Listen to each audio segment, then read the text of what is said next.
Here begins the interview with the devil. I have uncovered the secret code by which I can pick up your thoughts. I have come to ask you some very plain questions. I demand that you give me direct and truthful answers. Are you ready for the interview, Mr. Devil? Yes, I am. But you must address me with more respect. During this interview, you will address me as Your Majesty. By what right do you demand such royal respect? You should know I control 98% of the people of your world. Do you not think that entitles me to rate as royalty? Have you proof of your claim? Yes, plenty of it. Of what does your proof consist? Of many things. If you want answers, you will address me as Your Majesty. Some things you will understand, some you will not. In order that you may get my viewpoint, I shall describe myself and correct the false notions people have of me and my place of abode. That is a fine idea, Your Majesty. Start by telling me where you live, then describe your physical appearance. My physical appearance? Why, my dear Mr. Earthbound, I have no physical body. I would be handicapped by such an encumbrance as those in which you earthbound creatures live. I consist of negative energy, and I live in the minds of people who fear me. I also occupy 1/2 of every atom of physical matter and every unit of mental and physical energy. Perhaps you will better understand my nature if I tell you I am the negative portion of the atom. Oh, I see what you are preparing to claim. You are laying the foundation to say that if it were not for you, there would be no world, no stars, no electrons, no atoms, no human beings, nothing. Is that correct? True. Absolutely true. Well, if you only occupy 1/2 of energy and matter, who occupies the other half? The other half is occupied by my opposition. Opposition? What do you mean? The opposition is what you earthbound call God. So you have the universe divided up with God. Is that your claim? Not my claim, but the actual fact. Before this interview is finished, you will understand why my claim is true. You will also understand why it has to be true, or there could be no world such as yours, no earthbound creatures such as you. I am no beast with a forked tongue and a spiked tail. But you do control the minds of 98 out of every 100 people. You said so yourself. Who causes all the misery in this 98% devil-controlled world if you do not? I have not said that I do not cause all the misery of the world. On the other hand, I boast of it. It is my business to represent the negative side of everything, including the thoughts of you earthbound people. How else could I control people? My opposition controls positive thought. I control negative thought. How do you gain control of the minds of people? Oh, that is easy. I merely move in and occupy the unused space of the human brain. I sow the seeds of negative thought in the minds of people so I can occupy and control the space. You must have many tricks and devices by which you gain and hold control of the human mind. To be sure, I employ tricks and devices to control human thought. My devices are clever ones, too. Go ahead and describe your clever tricks, Your Majesty. One of my cleverest devices for mind control is fear.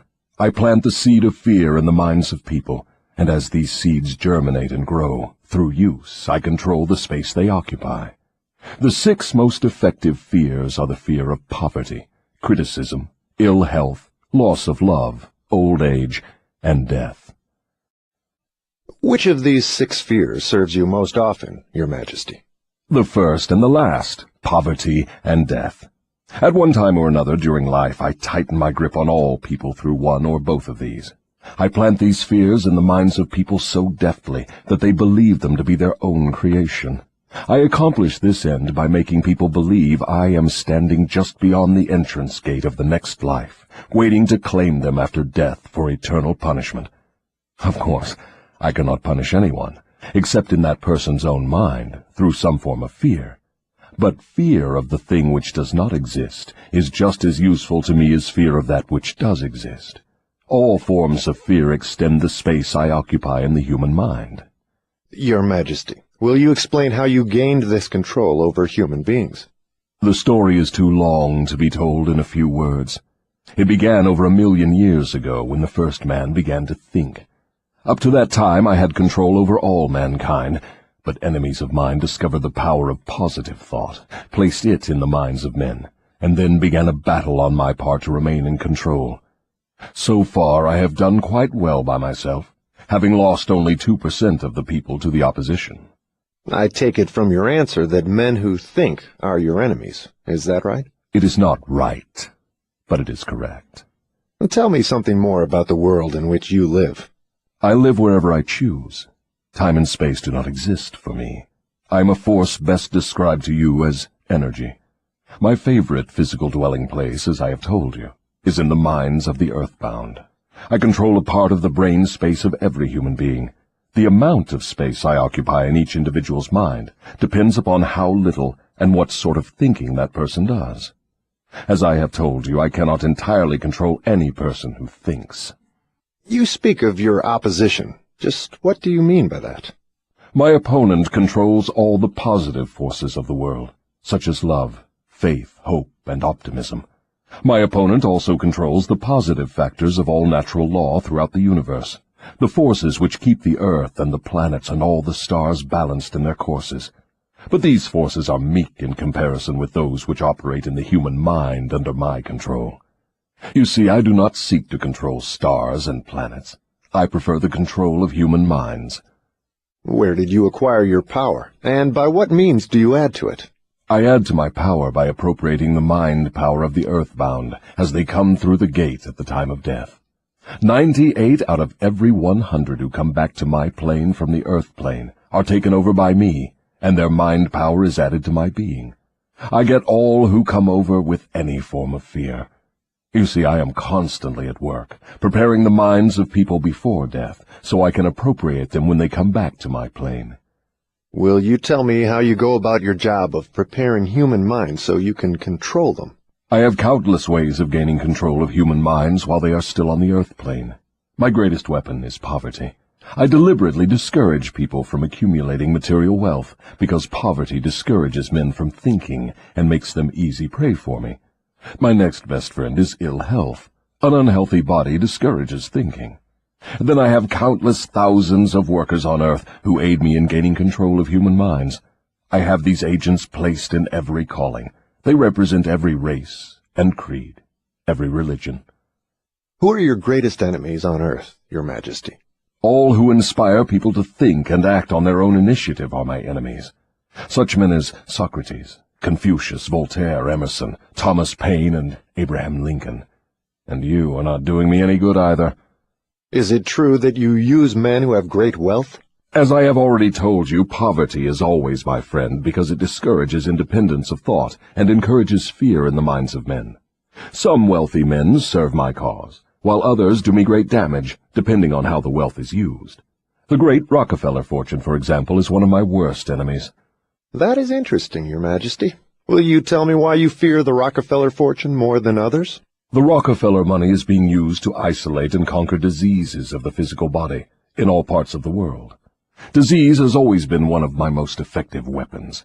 The fear of ill health is second only to the fear of poverty. The Rockefeller money is uncovering new secrets of nature in 100 different directions, all of which are designed to help men take and keep possession of their own minds. It is encouraging new and better methods of feeding, clothing, and housing people. It is wiping out the slums in the large cities, the places where my favorite allies are found. It is financing campaigns for better government and helping to wipe out dishonesty in politics. It is helping to set higher standards in business practice and encouraging businessmen to conduct business by the golden rule, and that is not doing my cause any good. What about these boys and girls who are said to be on the road to hell? Are you in control of them? Well, I can answer that question only with yes and no. I have corrupted the minds of the young by teaching them to drink and smoke, but they have me baffled through their tendency to think for themselves. You say you have corrupted the minds of the young people with liquor and cigarettes.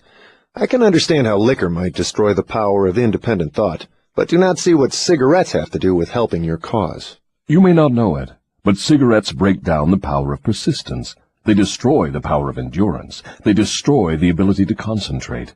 They deaden and undermine the imaginative faculty, and help in other ways to keep people from using their minds most effectively. Do you know I have millions of people, young and old of both sexes, who smoke 2 packages of cigarettes a day? That means I have millions of people who are gradually destroying their power of resistance. One day I shall add to their habit of cigarette smoking other thought-destroying habits, until I shall have gained control of their minds. Habits come in pairs, triplets, and quadruplets. Any habit which weakens one's willpower invites a flock of its relatives to move in and take possession of the mind. The cigarette habit not only lowers the power of resistance and discourages persistence, but it invites looseness in other human relationships. I never thought that cigarettes were a tool of destruction, Your Majesty, but your explanation throws a different light on the subject. How many converts to the habit do you now claim? I am proud of my record. Millions are now victims, and the number is increasing daily. Soon I shall have most of the world indulging in the habit. In thousands of families I now have followers of the habit, including every member of the family. Very young boys and girls are beginning to take up the habit. They are learning how to smoke by observing their parents and older brothers and sisters. Which do you consider to be your greater tool for gaining control of human minds, cigarettes or liquor? Without hesitation, I would say cigarettes. Once I get a young person to join my 2-package-a-day club, I have no trouble in inducing that person to take on the habit of liquor, overindulgence of sex, and all other related habits which destroy independence of thought and action. Your Majesty, when I began this interview, I had you all wrong. I thought you were a fraud and a fake, but I see now that you are quite real and very powerful. Your apology is accepted, but you need not have bothered. Millions of people have questioned my power, and I got most of them at the gate as they came over. I ask no person to believe in me. I prefer that people fear me. I am no beggar. I take what I want by cleverness and force. Begging people to believe is the business of my opposition, not mine. Your Majesty will please pardon my rudeness, but I would not be able to look myself in the face again if I did not tell you, here and now, that you are the damnedest fiend ever to be turned loose on innocent people. I always had the wrong conception of you. I thought you were kind enough to let people alone while they were living, that you merely tortured their souls after death. Now I learn from your own brazen confession that you destroy their right to freedom of thought and cause them to go through a living hell on earth. What do you have to say to that? I get what I want by exercising self-control. It is not so good for my own business, but I suggest you emulate me instead of criticizing me.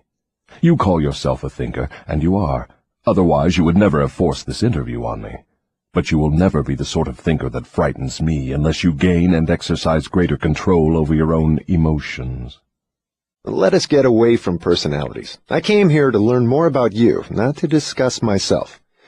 Please go ahead and tell me of the many tricks you have devised for gaining control of the human mind. What is your most powerful weapon just now? That is a difficult question to answer. I have so many devices for entering human minds and controlling them that it is difficult to say which are the most powerful. Right at the moment I am trying to bring about another world war. My friends here in Washington are helping me to involve America in the war. If I can start the world to killing on a wholesale basis, I shall be able to put into operation my favorite device for mind control. It is what you call mass fear. I used this device to bring about the other world war in 1914. I used it to bring about the economic depression in 1929. And if my opposition had not double-crossed me, I would now be in possession of every man, woman, and child in the world. You can see for yourself how near I came to world domination, the thing I have been struggling to attain for thousands of years. Yes, I see your point. Who wouldn't? You are a very ingenious manipulator of the minds of people. Is your devilish business carried on only through people of high position and great influence? Oh, no. I use the minds of people in all walks of life. As a matter of fact, I prefer the type of person who makes no pretense of thinking. I can manipulate that sort of person without difficulty. I could not control 98% of the people of the world if all people were skilled in thinking for themselves. I'm interested in the welfare of those people whom you claim to control. Therefore, I wish you to tell me all of the tricks by which you enter and control their minds. I want a complete confession from you, so begin with your cleverest trick. This is suicide you are forcing on me, but I am helpless. So settle down, and I will place in your hands the weapon by which millions of your fellow earthbound will defend themselves against me. Tell me first about your most clever trick, the one you use to ensnare the greatest number of people. If you force me to give away this secret, it will mean my loss of millions of people now living, and still greater numbers of millions as yet unborn. I beg of you, permit me to pass this one question unanswered. So His Majesty the Devil fears a mere humble earthbound creature? Is that right? It is not right, but it is true. You have no right to rob me of my most necessary tool of trade. For millions of years I have dominated earthbound creatures through fear and ignorance. Now you come along and would destroy my use of these weapons by forcing me to tell how I use them. Do you not realize that you will break my grip on every person who heeds this confession you are forcing from me? Have you no mercy? Have you no sense of humor? Have you no sportsmanship? Stop stalling and start confessing. Who are you to ask mercy of one whom you would destroy if you could? Who are you to talk of sportsmanship and a sense of humor? You, who by your own confession have set up a living hell on earth, where you punish innocent people through their fears and ignorance. As for minding my own business, that is just what I'm doing when I force you to tell how you control people through their own minds. My business, if it can be called a business, is helping to unlock the doors of the self-made prisons in which men and women are confined because of the fears you have planted in their minds. My greatest weapon over human beings consists of two secret principles by which I gain control of their minds. I will speak first of the principle of habit, through which I silently enter the minds of people. By operating through this principle, I establish, I wish I could avoid using this word, the habit of drifting. When a person begins to drift on any subject, he is headed straight toward the gates of what you earthbound call hell. Describe all the ways in which you induce people to drift. Define the word and tell us exactly what you mean by it. I can best define the word drift by saying that people who think for themselves never drift, while those who do little or no thinking for themselves are drifters. A drifter is one who permits himself to be influenced and controlled by circumstances outside of his own mind. He would rather let me occupy his mind and do his thinking than go to the trouble of thinking for himself. A drifter is one who accepts whatever life throws in his way without making a protest or putting up a fight. He doesn't know what he wants from life and spends all of his time getting just that. A drifter has lots of opinions, but they are not his own. Most of them are supplied by me. A drifter is one who is too lazy mentally to use his own brain. That is the reason I can take control of people's thinking and plant my own ideas in their minds. I think I understand what a drifter is. Tell me the exact habits of people by which you induce them to drift through life. Start by telling me when and how you first gained control of a person's mind. My control over the mind of a human being is obtained while the person is young. Sometimes I lay the foundation for my control of a mind before the owner of it is born, by manipulating the minds of that person's parents. Sometimes I go further back than this and prepare people for my control through what you earthbound call physical heredity. You see, therefore, I have two approaches to the mind of a person. Yes. Go on, and describe these two doors by which you enter and control the minds of human beings. As I have stated, I help to bring people into your world with weak brains by giving to them before birth as many as possible of the weaknesses of their ancestors. You call this principle physical heredity. After people are born, I make use of what you earthbound call environment as a means of controlling them. This is where the principle of habit enters. The mind is nothing more than the sum total of one's habits. One by one, I enter the mind and establish habits, which lead finally to my absolute domination of the mind. Tell me of the most common habits by which you control the minds of people. That is one of my cleverest tricks. I enter the minds of people through thoughts which they believe to be their own. Those most useful to me are fear, superstition, avarice, greed, lust, revenge, anger, vanity, and plain laziness. Through one or more of these I can enter any mind, at any age. But I get my best results when I take charge of a mind while it is young, before its owner has learned how to close any of these 9 doors. Then I can set up habits which keep the doors ajar forever. I'm catching on to your methods. Now, let us go back to the habit of drifting. Tell us all about that habit, since you say it is your cleverest trick in controlling the minds of people. As I said before, I start people drifting during their youth. I induce them to drift through school without knowing what occupation they wish to follow in life. Here I catch the majority of people. Habits are related. Drift in one direction and soon you will be drifting in all directions. I also use environmental habits to give me a definite grip on my victims. I see. You make it your business to train children in the habit of drifting by inducing them to go through school without aim or purpose. Now, tell me of some of your other tricks with which you cause people to become drifters. Well, my second best trick in developing the habit of drifting is one that I put into operation with the aid of parents and public school teachers and religious instructors. I warn you not to force me to mention this trick. Do not disclose this trick. If you do so, you will be hated by my co-workers who help me use this trick. If you publish this confession in book form, your book will be barred from the public schools. It will be blacklisted by most of the religious leaders. It will be hidden from children by many parents. The newspapers will not dare to give reviews of your book. Millions of people will hate you for writing the book. In fact, no one will like you or your book except those who think, and you know how very few there are of this sort. My advice to you is to let me skip the description of my second best trick. So, for my own good, you wish to withhold the description of your second best trick. No one will like my book except those who think, eh? Very well, go ahead and answer. You'll regret this, Mr. Earthbound, but the joke is on you.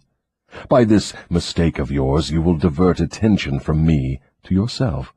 My co-workers, of whom there are millions, will forget about me and hate you for uncovering my methods. Never mind about me. Tell me all about this second best trick of yours with which you induce people to drift with you to hell. My second best trick is not second at all. It is first. It is first because without it I never could gain control of the minds of the youths. Parents, school teachers, religious instructors, and many other adults unknowingly serve my purpose by helping me to destroy in children the habit of thinking for themselves. They go about their work in various ways, never suspecting what they are doing to the minds of children or the real cause of the children's mistakes. I can hardly believe you, Your Majesty. I've always believed that children's best friends were those closest to them, their parents, their school teachers, and their religious instructors. Where would children go for dependable guidance if not to those who have charge of them? That is where my cleverness comes in. There is the exact explanation of how I control 98% of the people of the world. I take possession of people during their youth, before they come into possession of their own minds, by using those who are in charge of them. I especially need the help of those who give children their religious instruction, because it is here that I break down independent thought and start people on the habit of drifting, by confusing their minds with unprovable ideas concerning a world of which they know nothing. It is here also that I plant in the minds of children the greatest of all fears, the fear of hell. I understand that it is easy for you to frighten children with threats of hell, but how do you continue to make them fear you and your hell after they grow up and learn to think for themselves? Children grow up, but they do not always learn to think for themselves. Once I capture the mind of a child through fear, I weaken that child's ability to reason and to think for himself, and that weakness goes with the child all through life. Is that not taking unfair advantage of a human being by contaminating his mind before he comes into full possession of it? Everything is fair that I can use to further my ends. I have no foolish limitations of right and wrong. Might is right with me. I use every known human weakness to gain and keep control of the human mind. I understand your devilish nature. Now, let us get back to further discussion of your methods of inducing people to drift to hell here on earth. From your confession, I see that you take charge of children while their minds are young and pliable. Tell me more of how you use parents, teachers, and religious leaders to ensnare people into drifting. One of my favorite tricks is to coordinate the efforts of parents and religious instructors, so they work together in helping me to destroy the children's power to think for themselves. I use many religious instructors to undermine the courage and power of independent thought of children by teaching them to fear me. But I use parents to aid the religious leaders in this great work of mine. How do parents help religious leaders destroy their children's power to think for themselves? I never heard of such a monstrosity. I accomplish this through a very clever trick. I cause the parents to teach their children to believe as the parents do in connection with religion, politics, marriage, and other important subjects. In this way, as you can see, when I gain control of the mind of a person, I can easily perpetuate the control by causing that person to help me fasten it upon the minds of his offspring. In what other ways do you use parents to convert children into drifters? I cause children to become drifters by following the example of their parents, most of whom I have already taken over and bound eternally to my cause. In some parts of the world, I gain mastery over children's minds and subdue their willpower in exactly the same way that men break and subdue animals of lower intelligence. It makes no difference to me how a child's will is subdued, as long as it fears something. I will enter its mind through that fear and limit the child's power to think independently. It seems that you go out of your way to keep people from thinking. Yes, accurate thought is death to me. I cannot exist in the minds of those who think accurately. I do not mind people thinking, as long as they think in terms of fear, discouragement, hopelessness, and destructiveness. When they begin to think in constructive terms of faith, courage, hope, and definiteness of purpose, they immediately become allies of my opposition, and are therefore lost to me. I'm beginning to understand how you gain control of the minds of children through the help of their parents and religious instructors, but I do not see how the school teachers help you in this damnable work. School teachers help me gain control of the minds of children, not so much by what they teach the children, as because of what they do not teach them. The entire public school system is so administered that it helps my cause by teaching children almost everything except how to use their own minds and think independently. I live in fear that someday some courageous person will reverse the present system of school teaching and deal my cause a death blow by allowing the students to become the instructors, using those who now serve as teachers only as guides to help the children establish ways and means of developing their own minds from within. When that time comes, the school teachers will no longer belong to my staff. I was under the impression that the purpose of all schooling was to help children to think. That may be the purpose of schooling, but the system in most of the schools of the world does not carry out the purpose. School children are taught not to develop and use their own minds, but to adopt and use the thoughts of others. This sort of schooling destroys the capacity for independent thought, except in a few rare cases where the children rely so definitely upon their own willpower that they refuse to allow others to do their thinking. Accurate thought is the business of my opposition, not mine. What relationship, if any, has your opposition with the homes, the churches, and the schools? Your reply to this question should be interesting. Here is where I make use of some more of my clever tricks.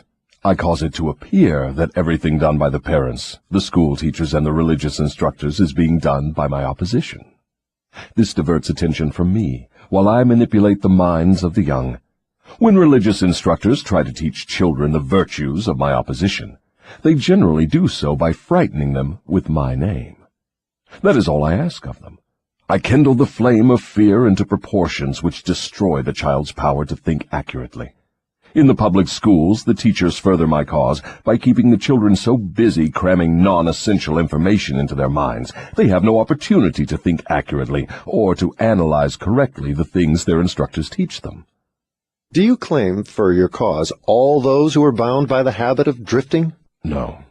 Drifting is only one of my tricks through which I take over the power of independent thought. Before a drifter becomes my permanent property, I must lead him on and ensnare him with another trick. I will tell you about this other trick after I finish describing my methods of converting people into drifters. Do you mean you have a method by which you can cause people to drift so far away from self-determination that they can never save themselves? Yes, a definite method, and it is so effective it never fails. Do I understand you to claim your method is so powerful your opposition cannot reclaim those whom you have permanently ensnared through drifting? I claim just that. Do you think I would control so many people if my opposition could prevent me? Nothing can stop me from controlling people except people themselves. Nothing can stop me except the power of accurate thought. People who think accurately do not drift on any subject. They recognize the power of their own minds. Moreover, they take over that power and yield it to no person or influence. Go ahead and tell me more of the methods by which you cause people to drift to hell with you. I cause people to drift on every subject through which I can control independent thought and action. Take the subject of health, for example. I cause most people to eat too much food, and the wrong sort of food. This leads to indigestion and destroys the power of accurate thought. If the public schools and the churches taught children more about proper eating, they would do my cause irreparable damage. Marriage. I cause men and women to drift into marriage without plan or purpose designed to convert the relationship into harmony. Here is one of my most effective methods of converting people into the habit of drifting. I cause married people to bicker and nag one another over money matters. I cause them to quarrel over the bringing up of their children. I engage them in unpleasant controversies over their intimate relationships and in disagreements over friends and social activities. I keep them so busy finding fault with one another that they never have time to do anything else long enough to break the habit of drifting. Occupation. I teach people to become drifters by causing them to drift out of school into the first job they can find, with no definite aim or purpose except to make a living. Through this trick, I keep millions of people in fear of poverty all their lives. Through this fear, I lead them slowly but surely onward until they reach the point beyond which no individual ever has broken the drifting habit. Savings. I cause people to spend freely and to save sparingly, or not at all, until I take complete control of them through their fear of poverty. Environment. I cause people to drift into inharmonious and unpleasant environments in the home, in their places of occupation, in their relationship with relatives and acquaintances, and to remain there until I claim them through the habit of drifting. Dominating thoughts. I cause people to drift into the habit of thinking negative thoughts. This leads to negative acts, and involves people in controversies and fills their minds with fears, thus paving the way for me to enter and control their minds. When I move in, I do so by appealing to people through negative thoughts, which they believe to be their own. I plant the seeds of negative thought in the minds of people through the pulpit, the newspapers, the moving pictures, the radio, and all other popular methods of appeal to the mind. I cause people to allow me to do their thinking for them, because they are too lazy and too indifferent to think for themselves. I conclude from what you say that drifting and procrastination are the same. Is that true? Yes, that is correct. Any habit which causes one to procrastinate, to put off reaching a definite decision, leads to the habit of drifting. Is man the only creature who drifts? Yes. All other creatures move in response to definite laws of nature. Man alone defies nature's laws and drifts when he wills. Everything outside the minds of men is controlled by my opposition, by laws so definite that drifting is impossible. I control the minds of men solely because of their habit of drifting, which is only another way of saying that I control the minds of men only because they neglect or refuse to control and use their own minds. This is getting to be pretty deep stuff for a mere human being. Let us get back to the discussion of something less abstract. Please tell me how this drifting habit affects people in the everyday walks of life, and tell me in terms the average person can understand. I would prefer to keep this interview up among the stars. No doubt you would. That would save you from being exposed. But let us come back to Earth. Tell me now what drifting is doing to us as a nation here in the United States. Frankly, I may as well tell you that I hate the United States as only the devil can hate. That is interesting. What is the cause of this hatred? The cause was born on July 4, 1776, when 56 men signed a document which destroyed my chances of controlling the nation. You know that document as the Declaration of Independence. Had it not been for the influence of that damnable document, I would now have a dictator running the country, and I would stop this right to free speech and independent thought that is threatening my rule on earth. Am I to understand from what you say that nations controlled by self-appointed dictators belong in your camp? There are no self-appointed dictators. I appoint them all. Moreover, I manipulate them and direct them in their work. Nations run by my dictators know what they want and take it by force. Look what I have done through Mussolini in Italy. Look what I am doing through Hitler in Germany. Look what I am doing through Stalin in Russia. My dictators run those nations for me because the people have been subdued through the habit of drifting. My dictators do no drifting. That is why they rule for me the millions of people under their control. What would happen if Mussolini, Stalin, and Hitler turned traitors and disavowed you and your rule? That will not happen because I have them too well bribed. I am paying each of them with the sop of his own vanity, by making him believe he is acting on his own account. That is another trick of mine. Let us come back to the United States and learn something of what you are doing to convert people into the habit of drifting. Right now I am paving the way for a dictatorship by sowing the seeds of fear and uncertainty in the minds of the people. Through whom are you carrying on your work? Mainly through the president. I am destroying his influence with the people by causing him to drift on the question of a working agreement between employers and their employees. If I can induce him to drift for another year, he will be so thoroughly discredited I can hand over the country to a dictator. If the president continues to drift, I will paralyze personal freedom in the United States, just as I destroyed it in Spain, Italy, Germany, and England. What you say leads me to the conclusion that drifting is a weakness which inevitably ends in failure, whether among individuals or nations. Is that your claim? Drifting is the most common cause of failure in every walk of life.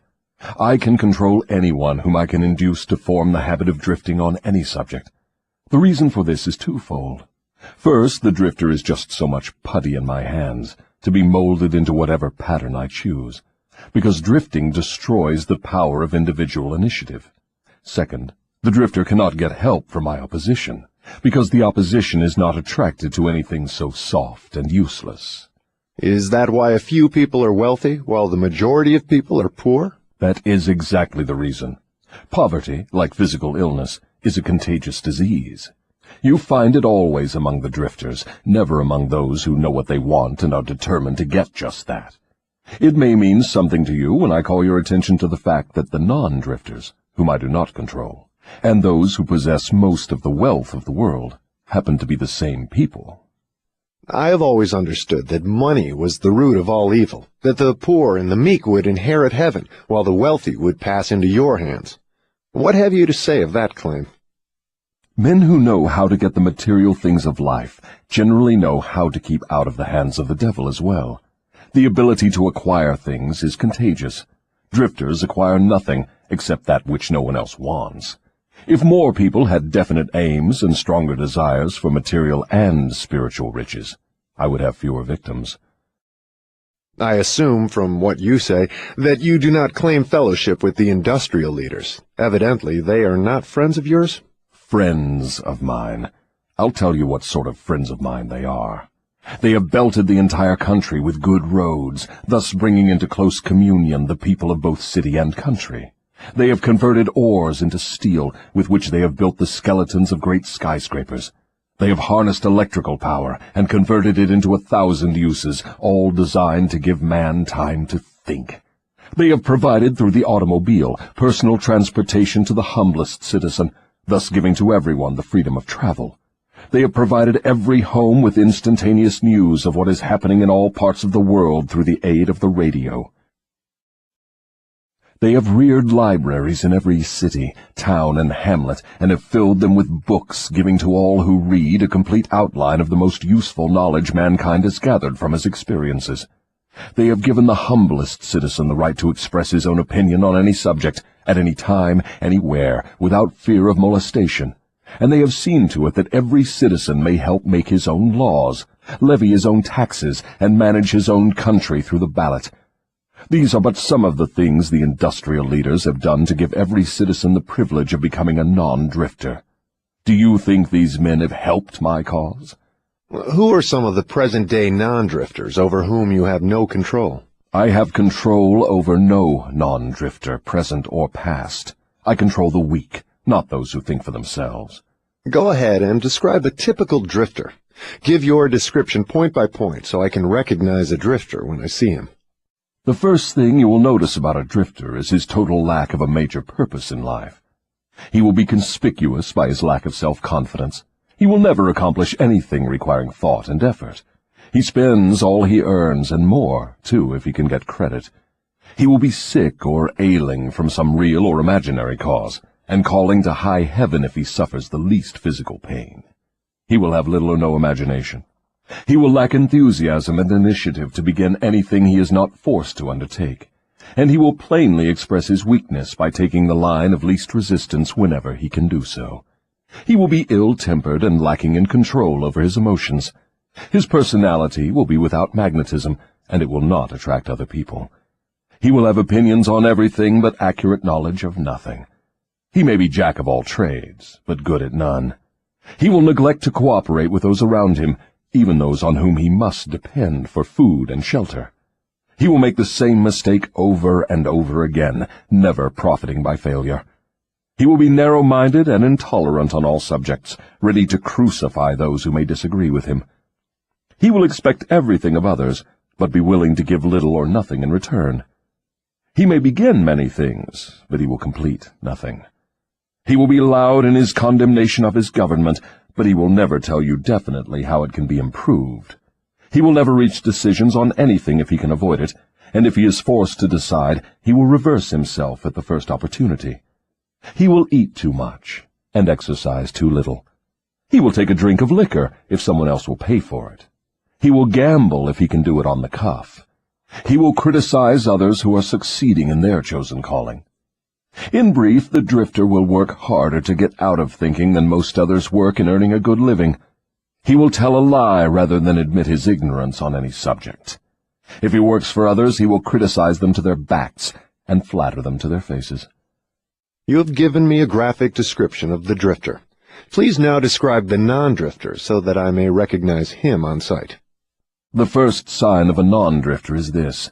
He is always engaged in doing something definite, through some well-organized plan which is definite. He has a major goal in life toward which he is always working, and many minor goals, all of which lead toward his central scheme. The tone of his voice, the quickness of his step, the sparkle in his eyes, the quickness of his decisions clearly mark him as a person who knows exactly what he wants and is determined to get it, no matter how long it may take, or what price he must pay. If you ask him questions, he gives you direct answers and never falls back on evasions or resorts to subterfuge. He extends many favors to others, but accepts favors sparingly, or not at all. He will be found up front, whether he is playing a game or fighting a war. If he does not know the answers, he will say so, frankly. He has a good memory, never offers an alibi for his shortcomings. He never blames others for his mistakes, no matter if they deserve the blame. He used to be known as a go-getter, but in modern times he is called a go-giver. You will find him running the biggest business in town, living on the best street, driving the best automobile, and making his presence felt wherever he happens to be. He is an inspiration to all who come into contact with his mind. The major distinguishing feature of the non-drifter is this. He has a mind of his own, and uses it for all purposes. Is the non-drifter born with some mental, physical, or spiritual advantage not available to the drifter? No. The major difference between the drifter and the non-drifter is something equally available to both. It is simply the prerogative right of each to use his own mind and think for himself. What brief message would you send to the typical drifter if you wished to cure him of this evil habit? I would admonish him to wake up and give. Give what? Some form of service useful to as many people as possible. So the non-drifter is supposed to give, is he? Yes, if he expects to get, and he must give before he gets. Some people doubt that you exist. I wouldn't worry about that if I were you. Those who are ready to be converted from the habit of drifting will recognize the authenticity of this interview by its soundness of counsel. The others are not worth the trouble it would take to convert them. Why do you not try to stop me from publishing this confession I'm wringing from you? Because that would be the surest of all ways to guarantee you will publish it. I have a better plan than trying to suppress publication of my confession. I will urge you to go ahead with the publication, then sit back and watch you suffer when some of my faithful drifters begin to make things hot for you. I will not need to deny your story. My followers will do that for me. See if they don't. If this confession of yours stopped right here, your statement would be sound. But fortunately for millions of your victims who will gain their release because of your confession, this interview will continue until you have supplied me with the weapon by which you will eventually be restrained from domination of people through their fears and superstitions. Remember, Your Majesty, your confession has just begun. After I wring from you a description of the methods by which you control people, I will force you also to give the formula by which your control can be broken at will. It is true I shall not remain here long enough to defeat you, but the published word I leave behind me will be deathless because it will consist of truth. You fear the opposition of no individual because you know it will be short, but you do fear truth. You fear truth and nothing else, for the reason it is slowly but definitely giving human beings freedom from all manner of fear. Without the weapon of fear, you would be helpless and entirely unable to control any human being. Is that true or false? I have no alternative but to admit that what you say is true. Now that we understand each other, let us go ahead with your confession. But before we continue, I may as well take time out to do a little boasting on my own account, now that you have had your fling at it. I will confine myself to one question, the answer to which will give me all the satisfaction I want.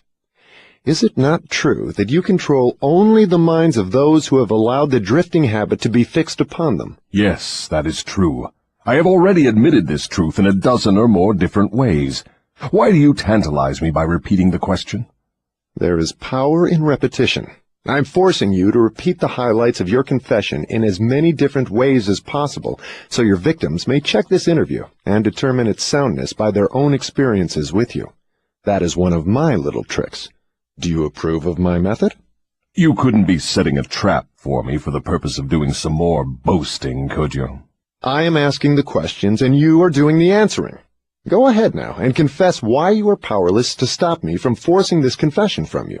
I want your confession for aid and comfort to victims of yours whom I intend to release from your control the moment they read your confession.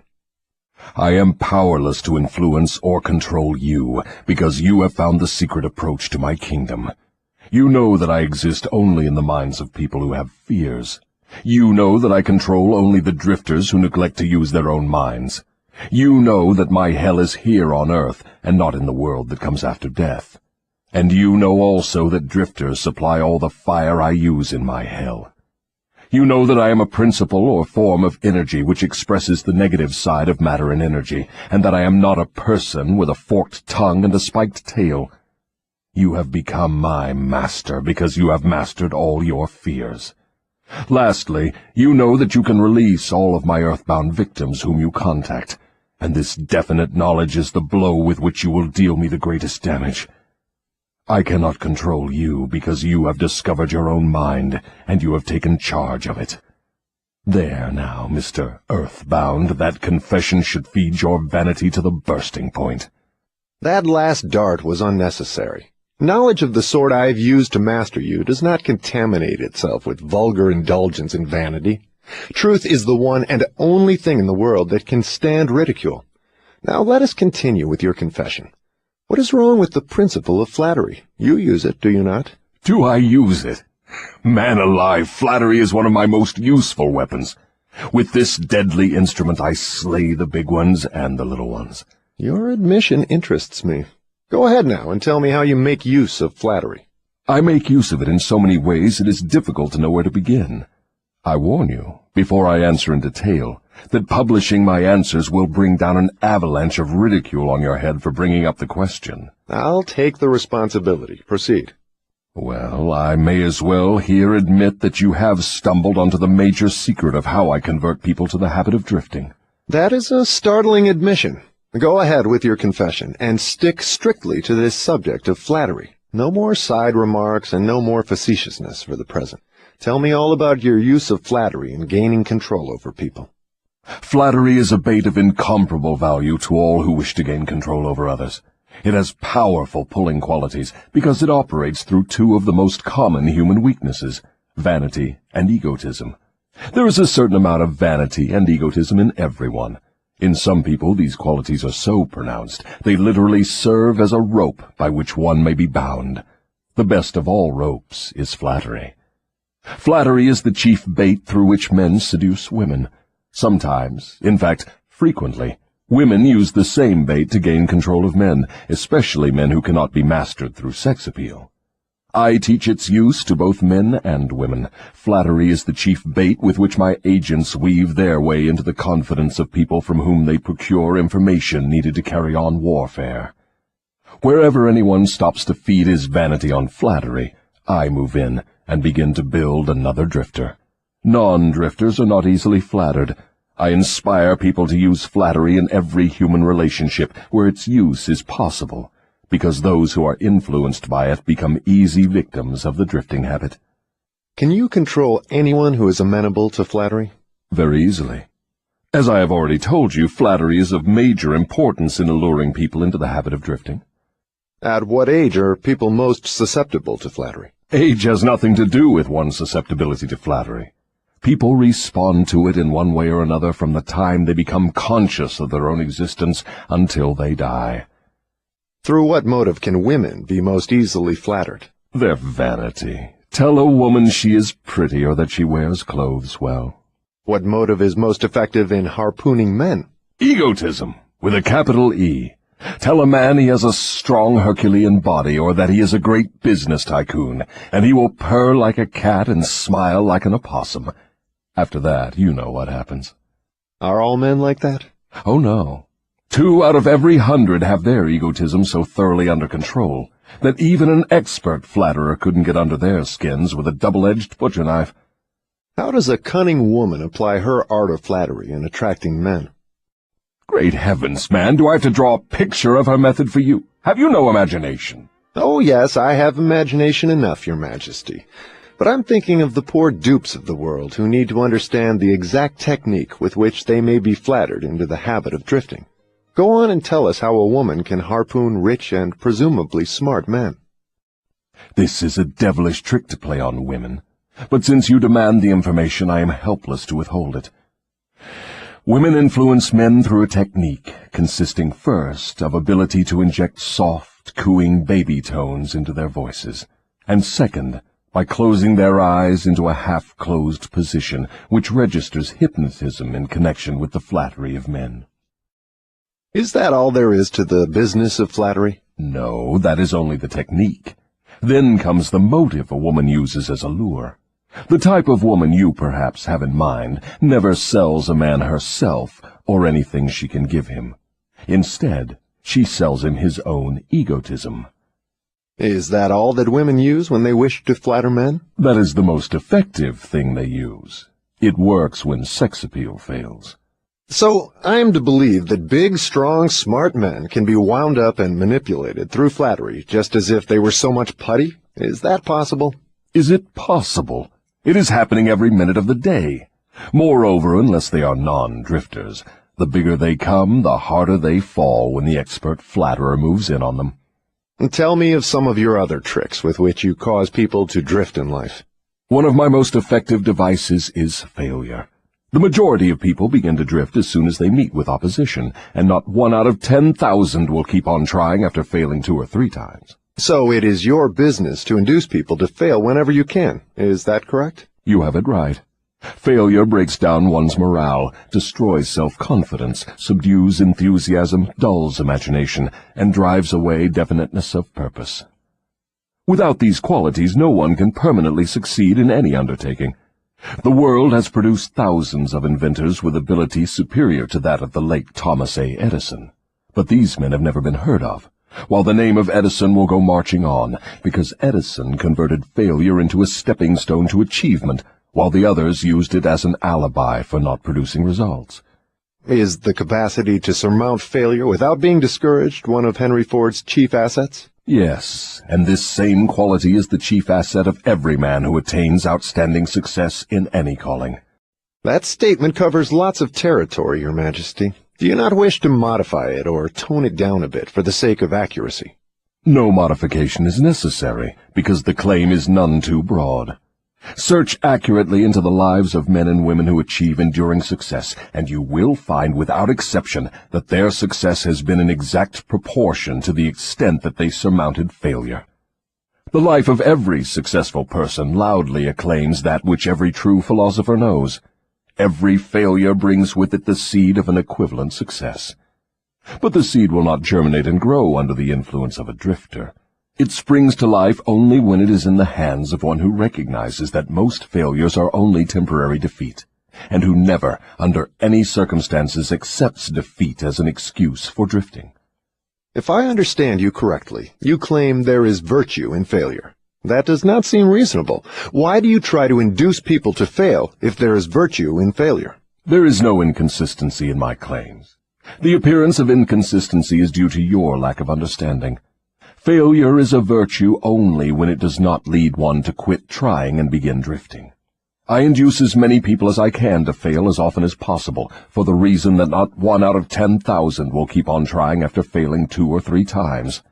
I am not concerned about the few who convert failures into stepping stones, because they belong to my opposition anyway. They are the non-drifters, and therefore they are beyond my reach. Your explanation clears up the matter. Now go ahead and tell me of some of your other tricks with which you allure people into drifting. One of my most effective tricks is known to you as propaganda. This is the instrument of greatest value to me in setting people to murdering one another under the guise of war. The cleverness of this trick consists mainly of the subtlety with which I use it. I mix propaganda with the news of the world. I have it taught in public and private schools. I see that it finds its way into the pulpit. I color moving pictures with it. I see that it enters every home where there is a radio. I inject it into billboard, newspaper, and radio advertising. I spread it in every place of business where people work. I use it to fill the divorce courts, and I make it serve to destroy business and industry. It is my chief instrument for starting runs on banks. My propagandists cover the world so thoroughly that I can start epidemics of disease, turn loose the dogs of war, or throw business into a panic at will. If you can do all that you claim with propaganda, it is little wonder that we have wars and business depressions. Give me a simple description of what you mean by the term propaganda. Just what is it, and how does it work? I wish to know particularly how you cause people to drift through the use of this devilish device.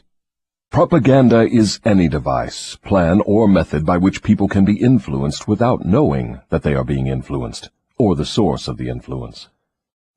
Propaganda is used in business for the purpose of discouraging competition.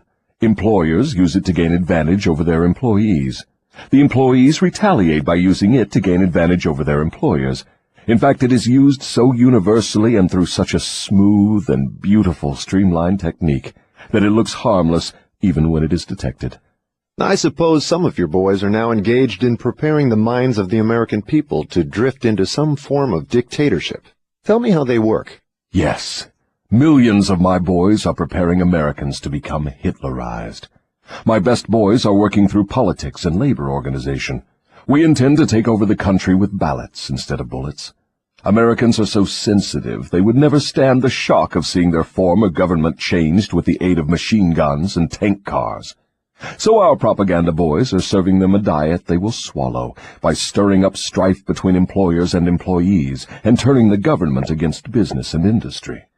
When propaganda has done its work thoroughly, one of my boys will move in as dictator, and the 9 old men on your Supreme Court with their silly notions of the Constitution will move out. Everyone will be given a job or fed from the government treasury. When men's bellies are filled, they drift freely with one who does the filling. Hungry men get out from under control. I have often wondered who invented the clever trick which you call propaganda. From what you tell me of its source and nature, I understand why it is so deadly. Only one as clever as your Majesty could have invented such a device with which to dull the reason, dethrone the will, and lure men into drifting. Why do you not use your powerful propaganda to gain control of your victims, instead of subduing them through fear and annihilating them through warfare? What is fear of the devil except propaganda? You have not observed my technique very carefully, or you would have seen that I am the world's greatest propagandist. I never attain an end by direct, open means which I can achieve through subterfuge and subtlety. What do you suppose I am using when I plant negative ideas in the minds of men, and gain control of them through what they believe to be their own ideas? What would you call that, except the cleverest of all forms of propaganda?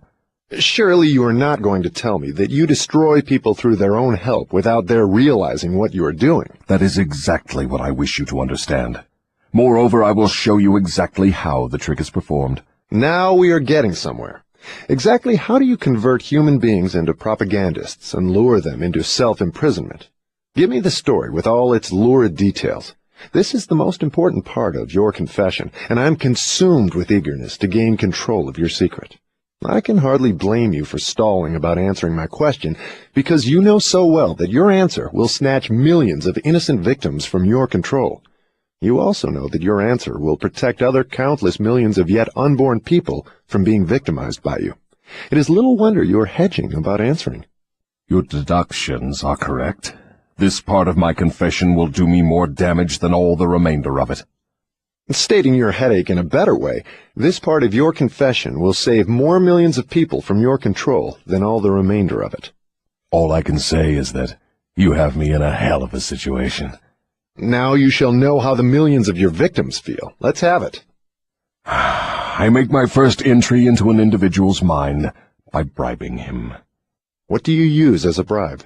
I use many things, all of them pleasant things the individual covets. I use the same sort of bribes that individuals use when they bribe one another. That is, I use for bribes the things people most want.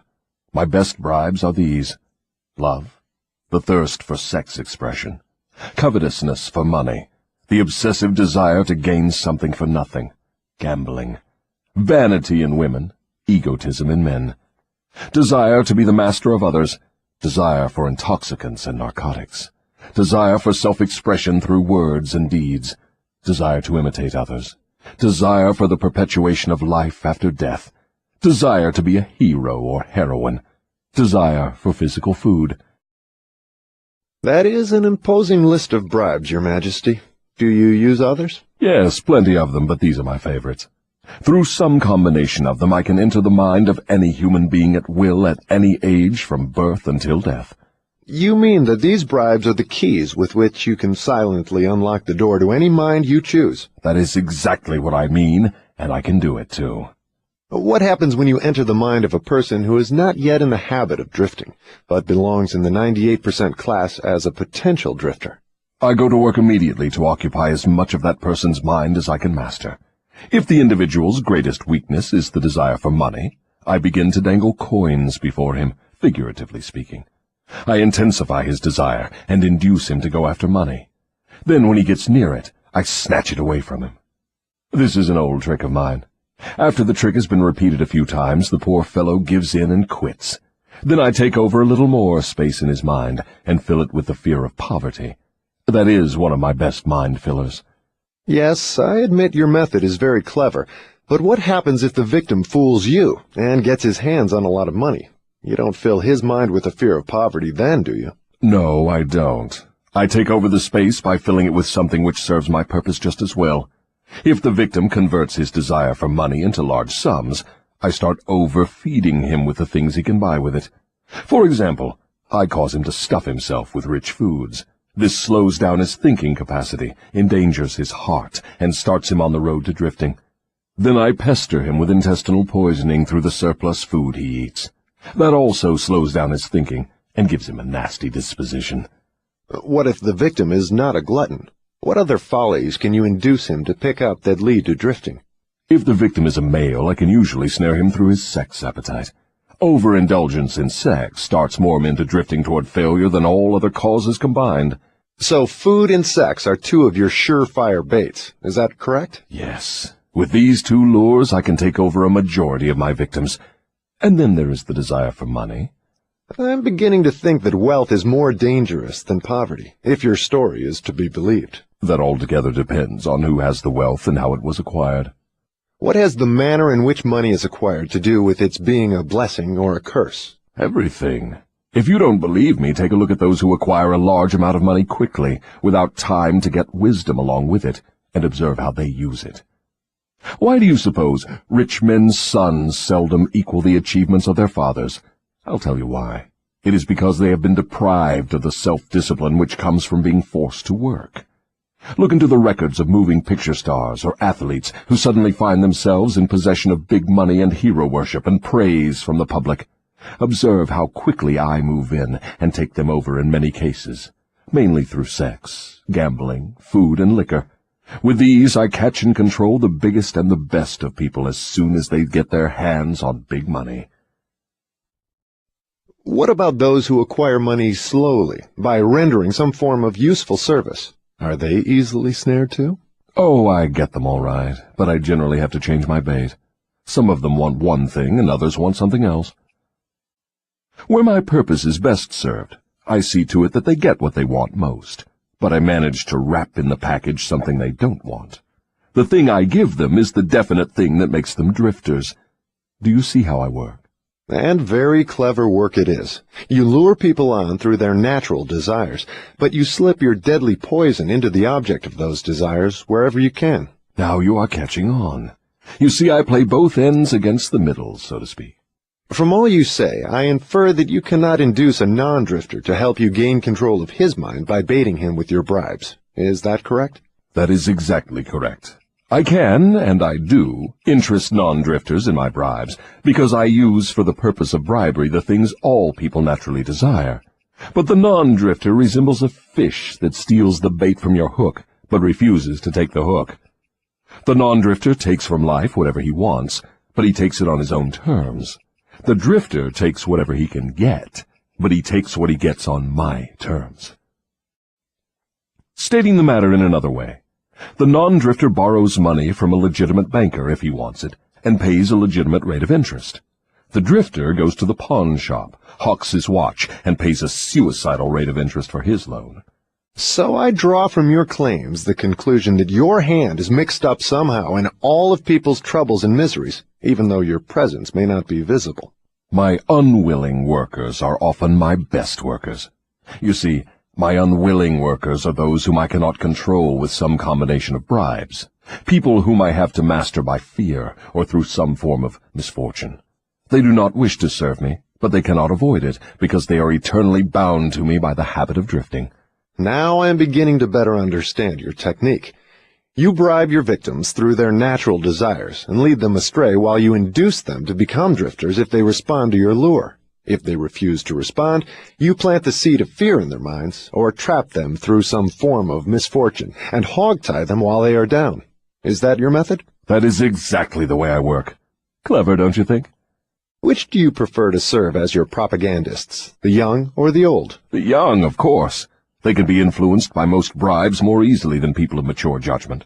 Moreover, they have longer to remain in my service. Your Majesty has given me a clear description of drifting.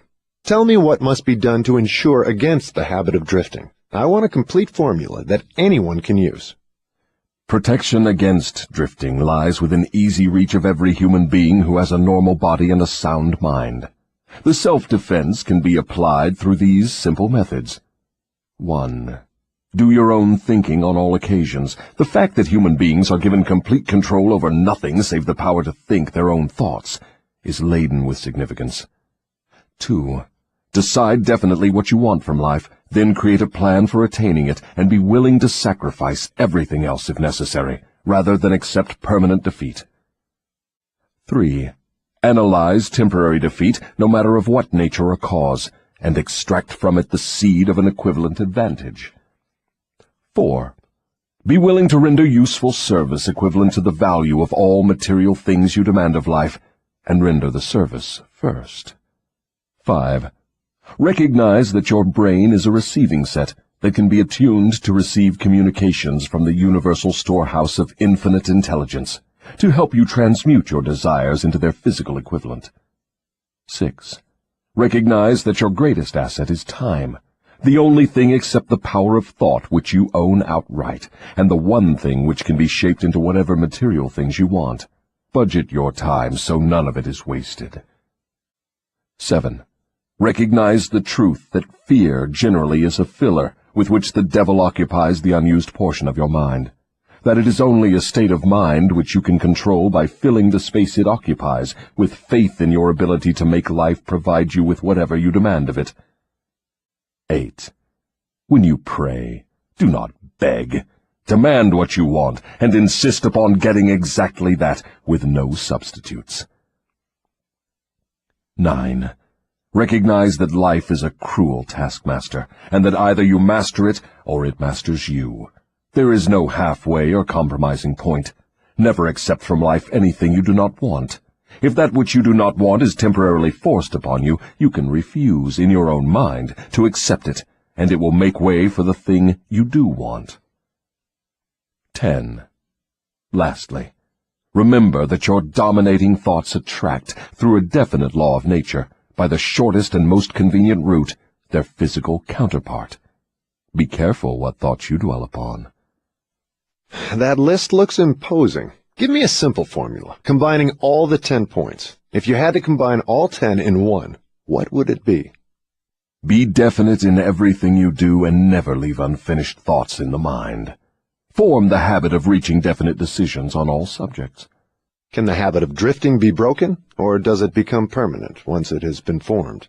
The habit can be broken if the victim has enough willpower, providing it is done in time. There is a point beyond which the habit can never be broken. Beyond that point, the victim is mine. He resembles a fly that has been caught in a spider's web. He may struggle, but he cannot get out. Each move he makes entangles him more securely.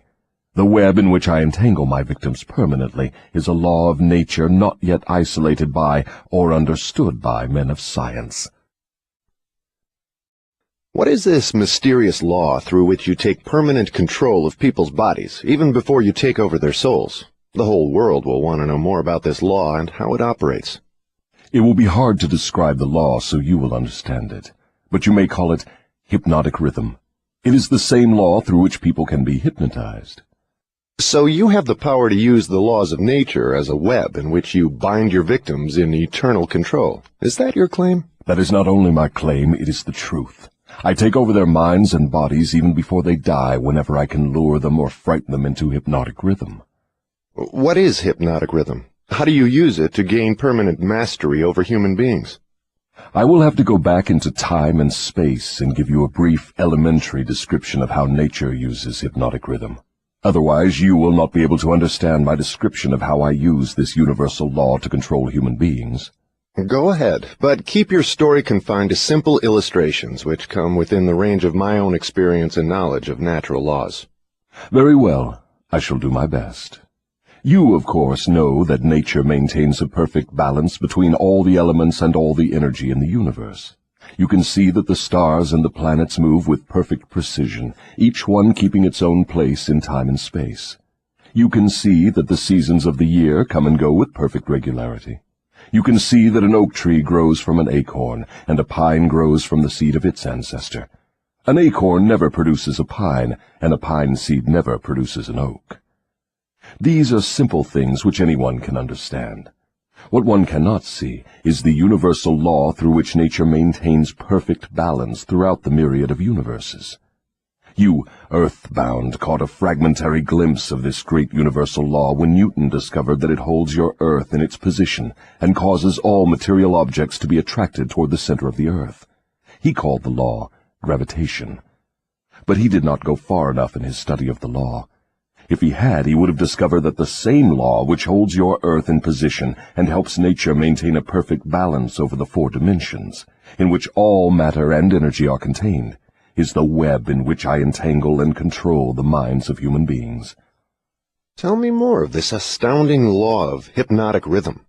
As I have already stated, there is a universal form of energy with which nature keeps a perfect balance between all matter and energy. She makes specialized use of this universal building material by breaking it up into different wavelengths. The breaking up process is carried on through habit. You will better understand what I am trying to convey if I compare it with the method by which one learns to play music. At first, the notes are memorized in the mind. Then they are related to one another through melody and rhythm. By repetition, the melody and rhythm become fixed in the mind. Observe how relentlessly the musician must repeat a tune before he masters it. Through repetition, the musical notes blend, and then you have music. Any impulse of thought that the mind repeats over and over through habit forms an organized rhythm. Undesirable habits can be broken, They must be broken before they assume the proportions of rhythm. Are you following me? Yes. Well, to continue, rhythm is the last stage of habit. Any thought or physical movement which is repeated over and over through the principle of habit finally reaches the proportion of rhythm. Then the habit cannot be broken, because nature takes it over and makes it permanent. It is something like a whirlpool in water. An object may keep floating indefinitely unless it is caught in a whirlpool. Then it is carried round and round, but it cannot escape. The energy with which people think may be compared with water in a river. So this is the way in which you take control of the minds of people, is it? Yes. All I have to do to gain control over any mind is to induce its owner to drift. Am I to understand that the habit of drifting is the major danger through which people lose their prerogative or privilege of thinking their own thoughts and shaping their own earthly destinations? That and much more. Drifting is also the habit through which I take over their souls after they give up their physical bodies. Then the only way a human being can be saved from eternal annihilation is by maintaining control over his own mind while he is on this earth. Is that true?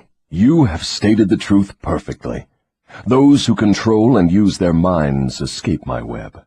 I get all the others as naturally as the sun sets in the west. Is that all there is to the business of being saved from eternal annihilation? Doesn't what you call your opposition have anything to do with saving people? I can see that you do think very deeply. My opposition, the power you earthbound call God, has everything to do with the salvation of people from eternal annihilation, and for that reason it is my opposition who provides every human being with the privilege of using his own mind. If you use that power by maintaining control over your own mind, you become a part of it when you give up your physical body. If you neglect to use it, then I have the privilege of taking advantage of the neglect through the law of hypnotic rhythm. How much of a person do you take over when you gain control of him? Everything that is left after he ceases to control and use his own mind. In other words, when you gain control of a person, you take over all there is of his individuality up to the time that he quits using his own mind. Is that correct? That is how I operate. What do you do with people whom you control before death? Of what good are they to you while they live? I use them, or what is left of them after I take charge, as propagandists to help me prepare the minds of others to drift. You not only fool people into destroying their power to control their own minds, but you use them to help you trap others? Yes, I let no opportunity get away from me. Let us come back to the subject of hypnotic rhythm. Tell me more of how this law works. Show me how you use individuals to help you gain control over others. I want to know something of the most effective way you use hypnotic rhythm. Oh, that is easy. The thing I like best is to fill the minds of people with fear. Once I fill one's mind with fear, I have little trouble causing him to drift until I have entangled him in the web of hypnotic rhythm. What human fear best serves your purpose? The fear of death. Why is the fear of death your favorite weapon? Because no one knows, and by the very nature of the laws of the universe, no one can prove definitely what happens after death.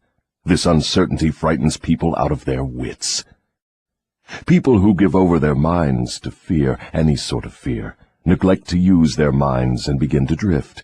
Eventually they drift into the whirlpool of hypnotic rhythm, from which they may never escape. Then you do not mind what religious leaders think or say of you when they speak of death? Not as long as they say something. If the churches should stop talking about me, my cause would receive a severe setback. Every attack made against me fixes the fear of me in the minds of all who are influenced by it. You see, opposition is the thing that keeps some people from drifting, providing they do not yield to it. Since you claim the churches help instead of hindering your cause, tell me what would give you cause to worry. My only worry is that someday a real thinker may appear on earth. What would happen if a thinker did appear? You ask me what would happen. I'll tell you what would happen. People would learn the greatest of all truths, that the time they spend in fearing something would, if reversed, give them all they want in the material world and save them from me after death. Isn't that worth thinking about? What is keeping such a thinker from appearing in the world? Fear of criticism. It may interest you to know that the fear of criticism is the only effective weapon I have with which to whip you. If you were not afraid to publish this confession after you wring it from me, I would lose my earthly kingdom. And if I did surprise you and publish it, how long would it be until you lost your kingdom? Just long enough for one generation of children to grow into understanding. You cannot take the adults from me. I have them too securely sewed up. But if you published this confession, it would be sufficient to keep me from gaining control of the yet unborn and those who have not yet reached the age of reason. You wouldn't dare publish what I have told you about the religious leaders.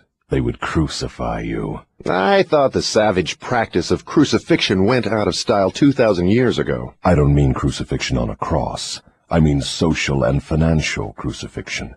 Your income would be shut off. You would become a social outcast. Religious leaders and their followers alike would treat you with scorn.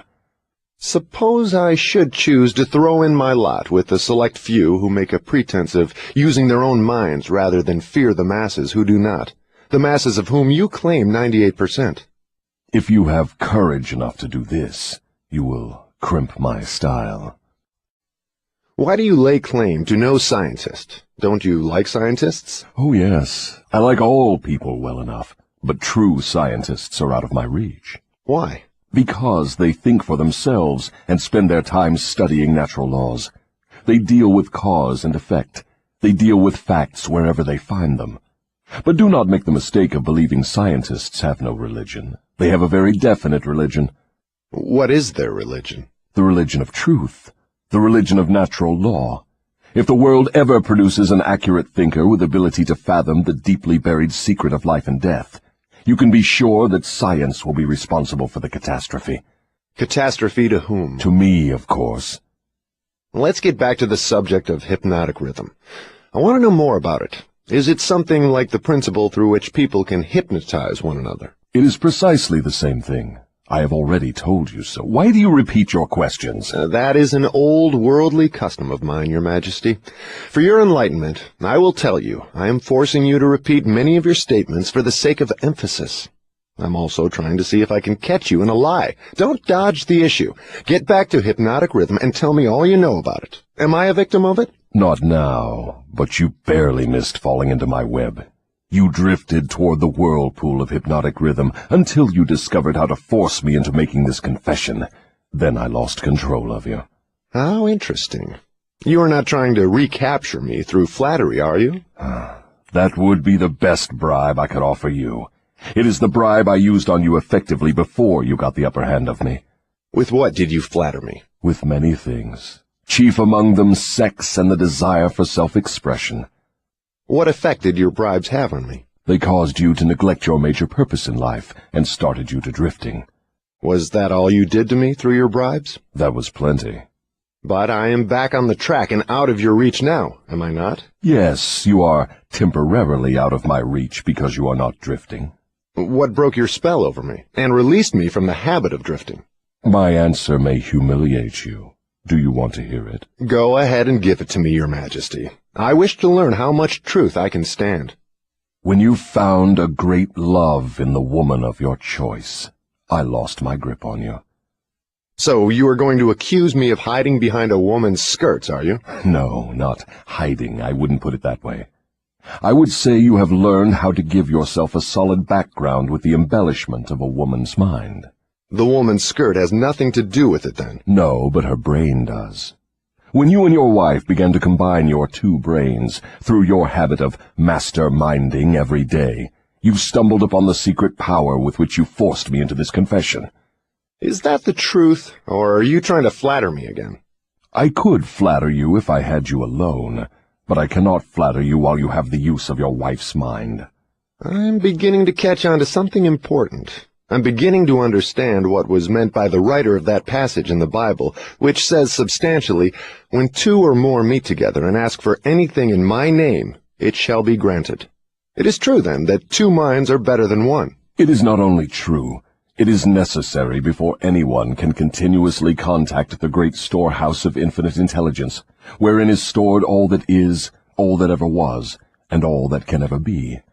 Is there such a storehouse? If there had not been, you would not, could not, now be humiliating me with this silly forced confession. Isn't it dangerous to give this sort of information to the world? Sure, it is dangerous to me. If I were you, I would not give it out. Let us get back now to the technique through which you fasten on your victims the habit of drifting. What is the very first step a drifter must take to break the habit? A burning desire to break it. You, of course, know that no one can be hypnotized by another person without his willingness to be hypnotized. Neither can nature place one under the spell of hypnotic rhythm without his willingness to be hypnotized. The willingness may assume the form of indifference toward life generally, lack of ambition, fear, lack of definiteness of purpose, and many other forms. Nature does not need one's consent in order to place him under the spell of hypnotic rhythm. It needs only to find him off guard, through any form of neglect to use his own mind. Remember this. Whatever you have, you use it or you lose it. All successful attempts to break the habit of drifting must be done before nature makes the habit permanent through hypnotic rhythm. As I understand you, hypnotic rhythm is a natural law through which nature fixes the vibration of all environments. Is that true? Yes. Nature uses hypnotic rhythm to make one's dominating thoughts and one's thought habits permanent. That is why poverty is a disease. Nature makes it so by fixing permanently the thought habits of all who accept poverty as an unavoidable circumstance. Through this same law of hypnotic rhythm, nature will also fix permanently positive thoughts of opulence and prosperity.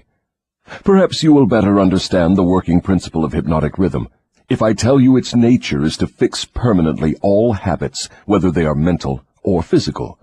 If your mind fears poverty, your mind will attract poverty. If your mind demands opulence and expects it, your mind will attract the physical and financial equivalents of opulence. This is in accordance with an immutable law of nature. Did the writer of that sentence in the Bible, "Whatsoever a man soweth, that shall he also reap," have in mind this law of nature? He could have nothing else in mind. The statement is true. You can see evidence of its truth in all human relationships. And that is why the man who forms the habit of drifting through life must accept whatever life hands him. Is that correct? That is absolutely correct. Life pays the drifter its own price on its own terms. The non-drifter makes life pay on his own terms. Doesn't the question of morals enter into what one gets from life? To be sure, but only for the reason that one's morals have an influence on one's thoughts. No one can collect what he wants from life merely by being good, if that is what you want to know. No, I guess not. I see what you mean. We are all where we are and what we are because of our own deeds. No, not exactly. You are where you are and what you are because of your thoughts and your deeds. Then there is no such reality as luck, is there? Emphatically no. Circumstances which people do not understand are classified under the heading of luck.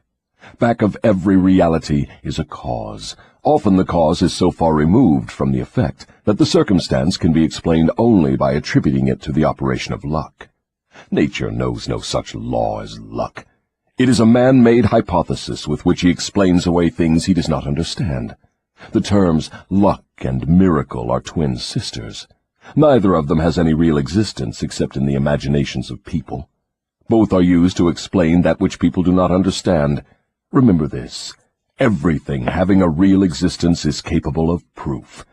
Keep this one truth in mind, and you will become a sounder thinker. Which is more important, one's thoughts or one's deeds? All deeds follow thoughts. There can be no deeds without their having first been patterned in thought. Moreover, all thoughts have a tendency to clothe themselves in their physical counterpart. One's dominating thoughts, that is, the thoughts one mixes with the emotions, desire, hope, faith, fear, hate, greed, enthusiasm, not only have a tendency to clothe themselves in their physical equivalent, but they are bound to do so. That reminds me to ask you to tell me more about yourself. Where, in addition to the minds of people, do you dwell and operate? I operate wherever there is something I can control and appropriate. I have already told you I am the negative portion of the electron of matter. I am the explosion in lightning. I am the pain in disease and physical suffering. I am the unseen general in warfare.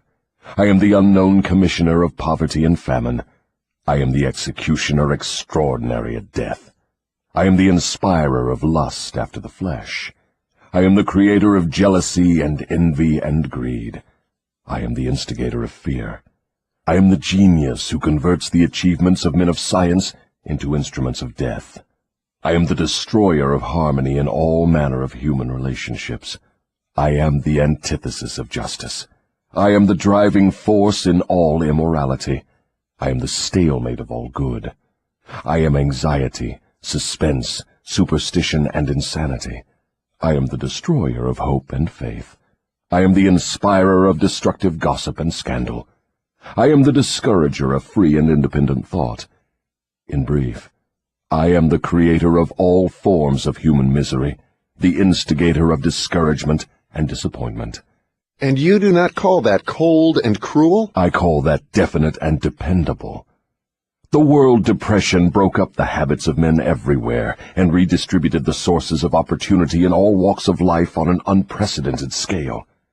The drifter's pet alibi, with which he tries to explain away his undesirable position, is his cry that the world has run dry of opportunities. Non-drifters do not wait for opportunity to be placed in their way. They create opportunity to fit their desires and demands of life. Are non-drifters smart enough to avoid the influence of hypnotic rhythm? No one is smart enough to dodge the influence of hypnotic rhythm. One could just as easily avoid the influence of the law of gravity. The law of hypnotic rhythm fixes permanently the dominating thoughts of men, whether they be drifters or non-drifters. There is no reason why a non-drifter would want to avoid the influence of hypnotic rhythm, because that law is favorable to him. It helps him convert his dominating aims, plans, and purposes into their physical replicas. It fixes his habits of thought and makes them permanent. Only the drifter would wish to dodge the influence of hypnotic rhythm. For the better portion of my adult life, I have been a drifter. How did I manage to escape being swept into the whirlpool of hypnotic rhythm? You haven't escaped. The major portion of your dominating thoughts and desires since you reached adulthood has been a well-defined, definite desire to understand all the potentialities of the mind. You may have drifted on thoughts of lesser importance, but you did not drift in connection with this desire. Because you did not drift, you are now recording a document which gives you exactly what your dominating thoughts demanded of life. Why doesn't your opposition use hypnotic rhythm to make permanent one's higher thoughts and nobler deeds? Why does your opposition permit you to use this stupendous force as a means of entangling people in a web of evil, spun by their own thoughts and deeds? Why does your opposition not outwit you by binding people with thoughts which build and lift them above your influence? The law of hypnotic rhythm is available to all who will use it. I make use of it more effectively than does my opposition, because I offer people more attractive bribes to think my sort of thoughts and indulge in my sort of deeds. In other words, you control people by making negative thinking and destructive deeds pleasing to them. Is that correct? That is the idea exactly. I've often wondered why your opposition, what we earthbound call God, does not annihilate you. Can you tell me why? Because the power is as much mine as his. It is as available to me as to him. That is what I have been trying to get over to you. The highest power in the universe can be used for constructive purposes, through what you call God, or it can be used for negative purposes, through what you call the devil. And something more important still, it can be used by any human being just as effectively as by God or the devil. You make a far-reaching claim. Can you prove your claim? Yes, but it would be better if you proved it for yourself.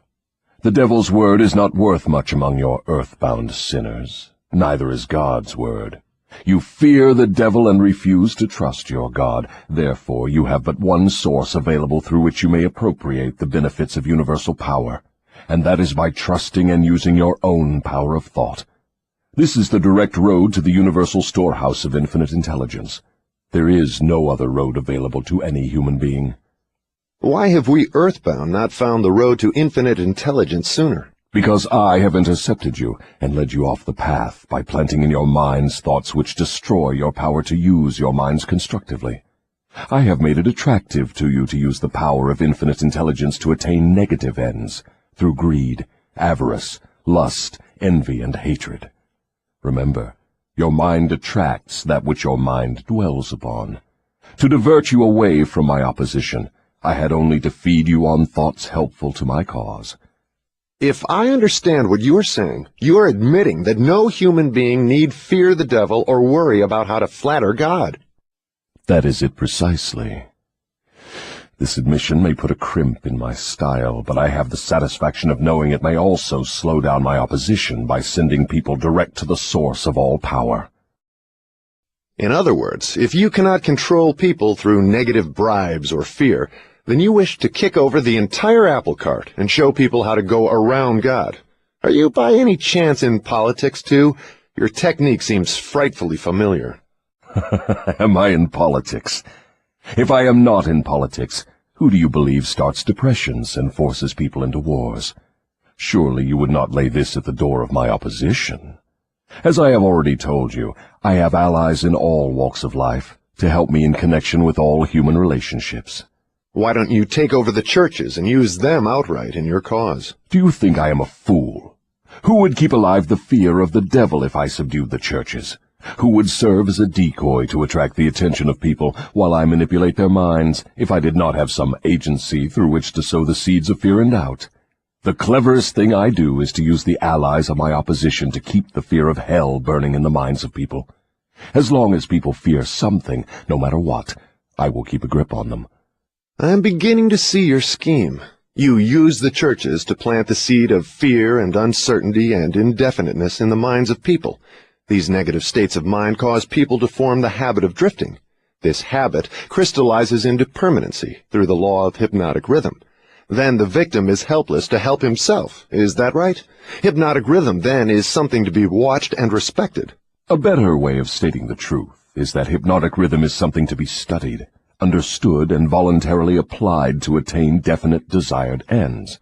If the force of hypnotic rhythm is not voluntarily applied to attain definite ends, may it be a great danger? Yes, and for the reason that it operates automatically.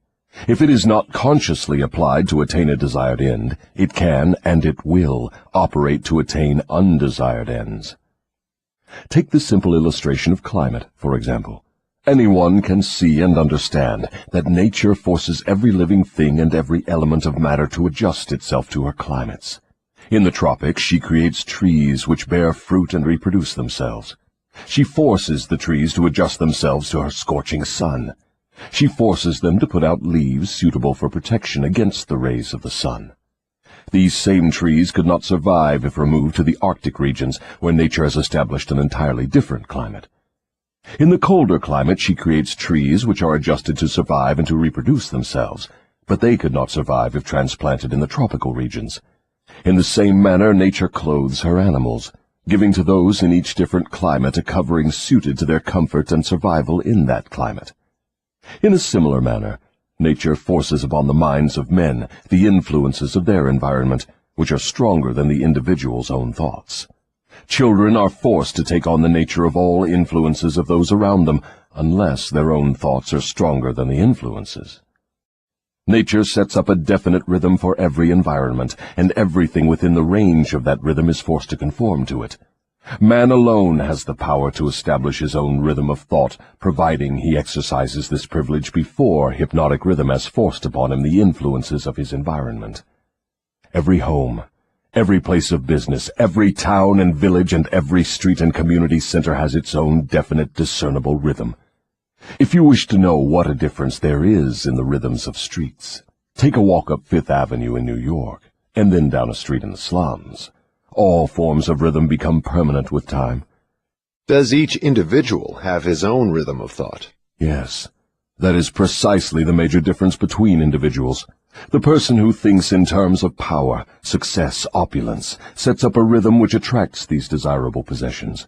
The person who thinks in terms of misery, failure, defeat, discouragement, and poverty attracts these undesirable influences. This explains why both success and failure are the result of habit. Habit establishes one's rhythm of thought, and that rhythm attracts the object of one's dominating thoughts. Hypnotic rhythm is something resembling a magnet which attracts things for which it has a magnetic affinity. Is that correct? Yes, that is correct. That is why the poverty-stricken herd themselves into the same communities. It explains that old saying, misery loves company. It also explains why people who begin to succeed in any undertaking find that success multiplies with less effort as time goes on. All successful people use hypnotic rhythm, either consciously or unconsciously, by expecting and demanding success. The demand becomes a habit, hypnotic rhythm takes over the habit, and the law of harmonious attraction translates it into its physical equivalent. In other words, if I know what I want from life, demand it, and back my demand by a willingness to pay life's price for what I want, and refuse to accept any substitutes, the law of hypnotic rhythm takes over my desire and helps, by natural and logical means, to transmute it into its physical counterpart. Is that true? That describes the way the law works. Science has established irrefutable evidence that people are what they are because of heredity and environment. They bring over with them at birth a combination of all the physical qualities of all their numberless ancestors. After they arrive here, they reach the age of self-consciousness, and from there on, they shape their own personalities and more or less fix their own earthly destinations as the result of the environmental influences to which they are subjected, especially the influences which control them during early childhood. These two facts have been so well established, there's no room for any intelligent person to question them. How can hypnotic rhythm change the nature of a physical body, which is a combination of thousands of ancestors who have lived and died before one is born? How can hypnotic rhythm change the influence of one's environment? People who are born in poverty and ignorance have a strong tendency to remain poverty-stricken and ignorant all through life.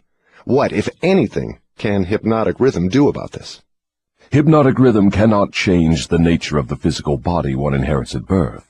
But it can and it does modify change, control and make permanent one's environmental influences.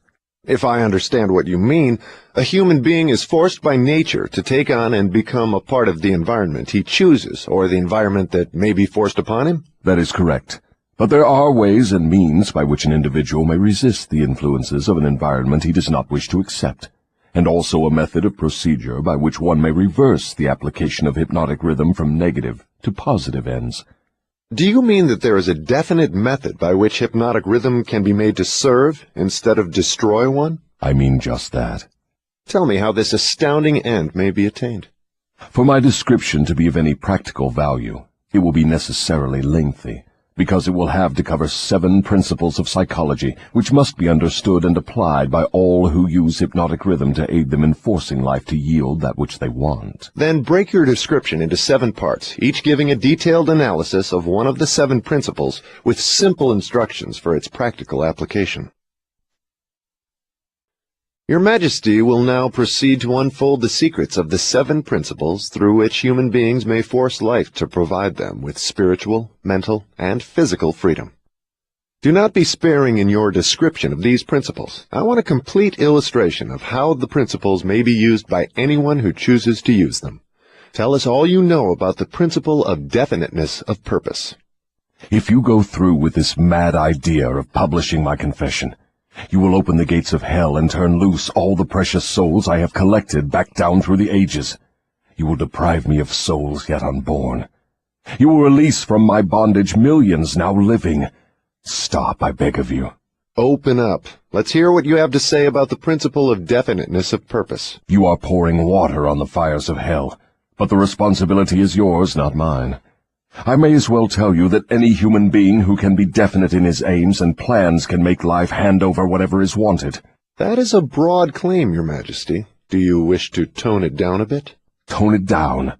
No, I wish to tone it up. When you hear what I now have to say, you will understand why the principle of definiteness is so important. My opposition uses a clever little trick to cheat me of my control over people. The opposition knows that definiteness of purpose closes the door of one's mind so tightly against me that I cannot break through unless I can induce one to form the habit of drifting. Why doesn't your opposition give your secret to all people by telling them to avoid you through definiteness of purpose? You have already admitted that 2 out of every 100 people belong to your opposition. Because I am more clever than my opposition. I draw people away from definiteness with my promises. You see, I control more people than my opposition because I am a better salesman and a better showman. I attract people by feeding them liberally of the thought habits in which they like to indulge. Is definiteness of purpose something with which one must be born, or may it be acquired? Everyone, as I have told you before, is born with the privilege of being definite, but 98 out of every 100 people lose this privilege by sleeping on it. The privilege of definiteness can be maintained only by adopting it as a policy by which one is guided in all the affairs of life. Oh, I see. One takes advantage of the principle of definiteness, just as one may build a strong physical body, through constant, systematic use. Is that it? You have stated the truth clearly and accurately. Now I think we are getting somewhere, Your Majesty. We have at long last found a starting point from which all who become self-determining in life must take off. We have discovered from your astounding confession that your greatest asset is man's lack of caution, which enables you to lead him into the jungle of indefiniteness through simple bribes. We have learned, beyond the question of doubt, that anyone who adopts definiteness of purpose as a policy and uses it in all of his daily experiences cannot be induced to form the habit of drifting. Without the aid of the drifting habit, you are powerless to attract people through promises. Is this correct? I couldn't have stated the truth more clearly myself. Go ahead now and describe how people neglect their privilege of being free and self-determining through indefiniteness and drifting. I have already made brief reference to this principle, but I will now go into more minute details as to how the principle works. I shall have to begin at the time of birth. When a child is born, it brings with it nothing but a physical body representing the evolutionary results of millions of years of ancestry. Its mind is a total blank.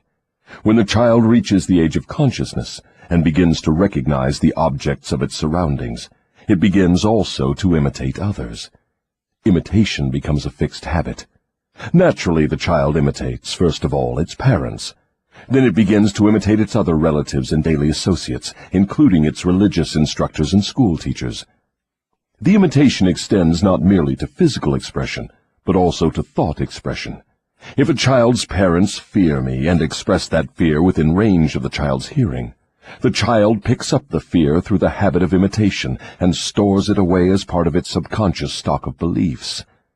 If the child's religious instructor expresses any form of fear of me, and they all do in one form or another, that fear is added to the similar fear passed to the child by its parents, and the two forms of negative imitation are stored away in the subconscious mind to be drawn upon and used by me later in life.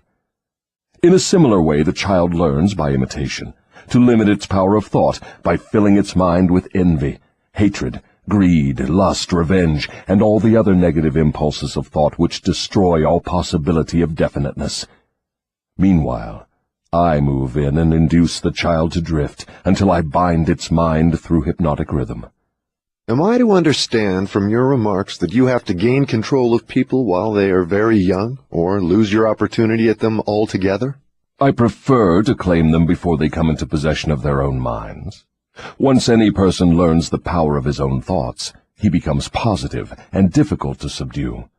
As a matter of fact, I cannot control any human being who discovers and uses the principle of definiteness.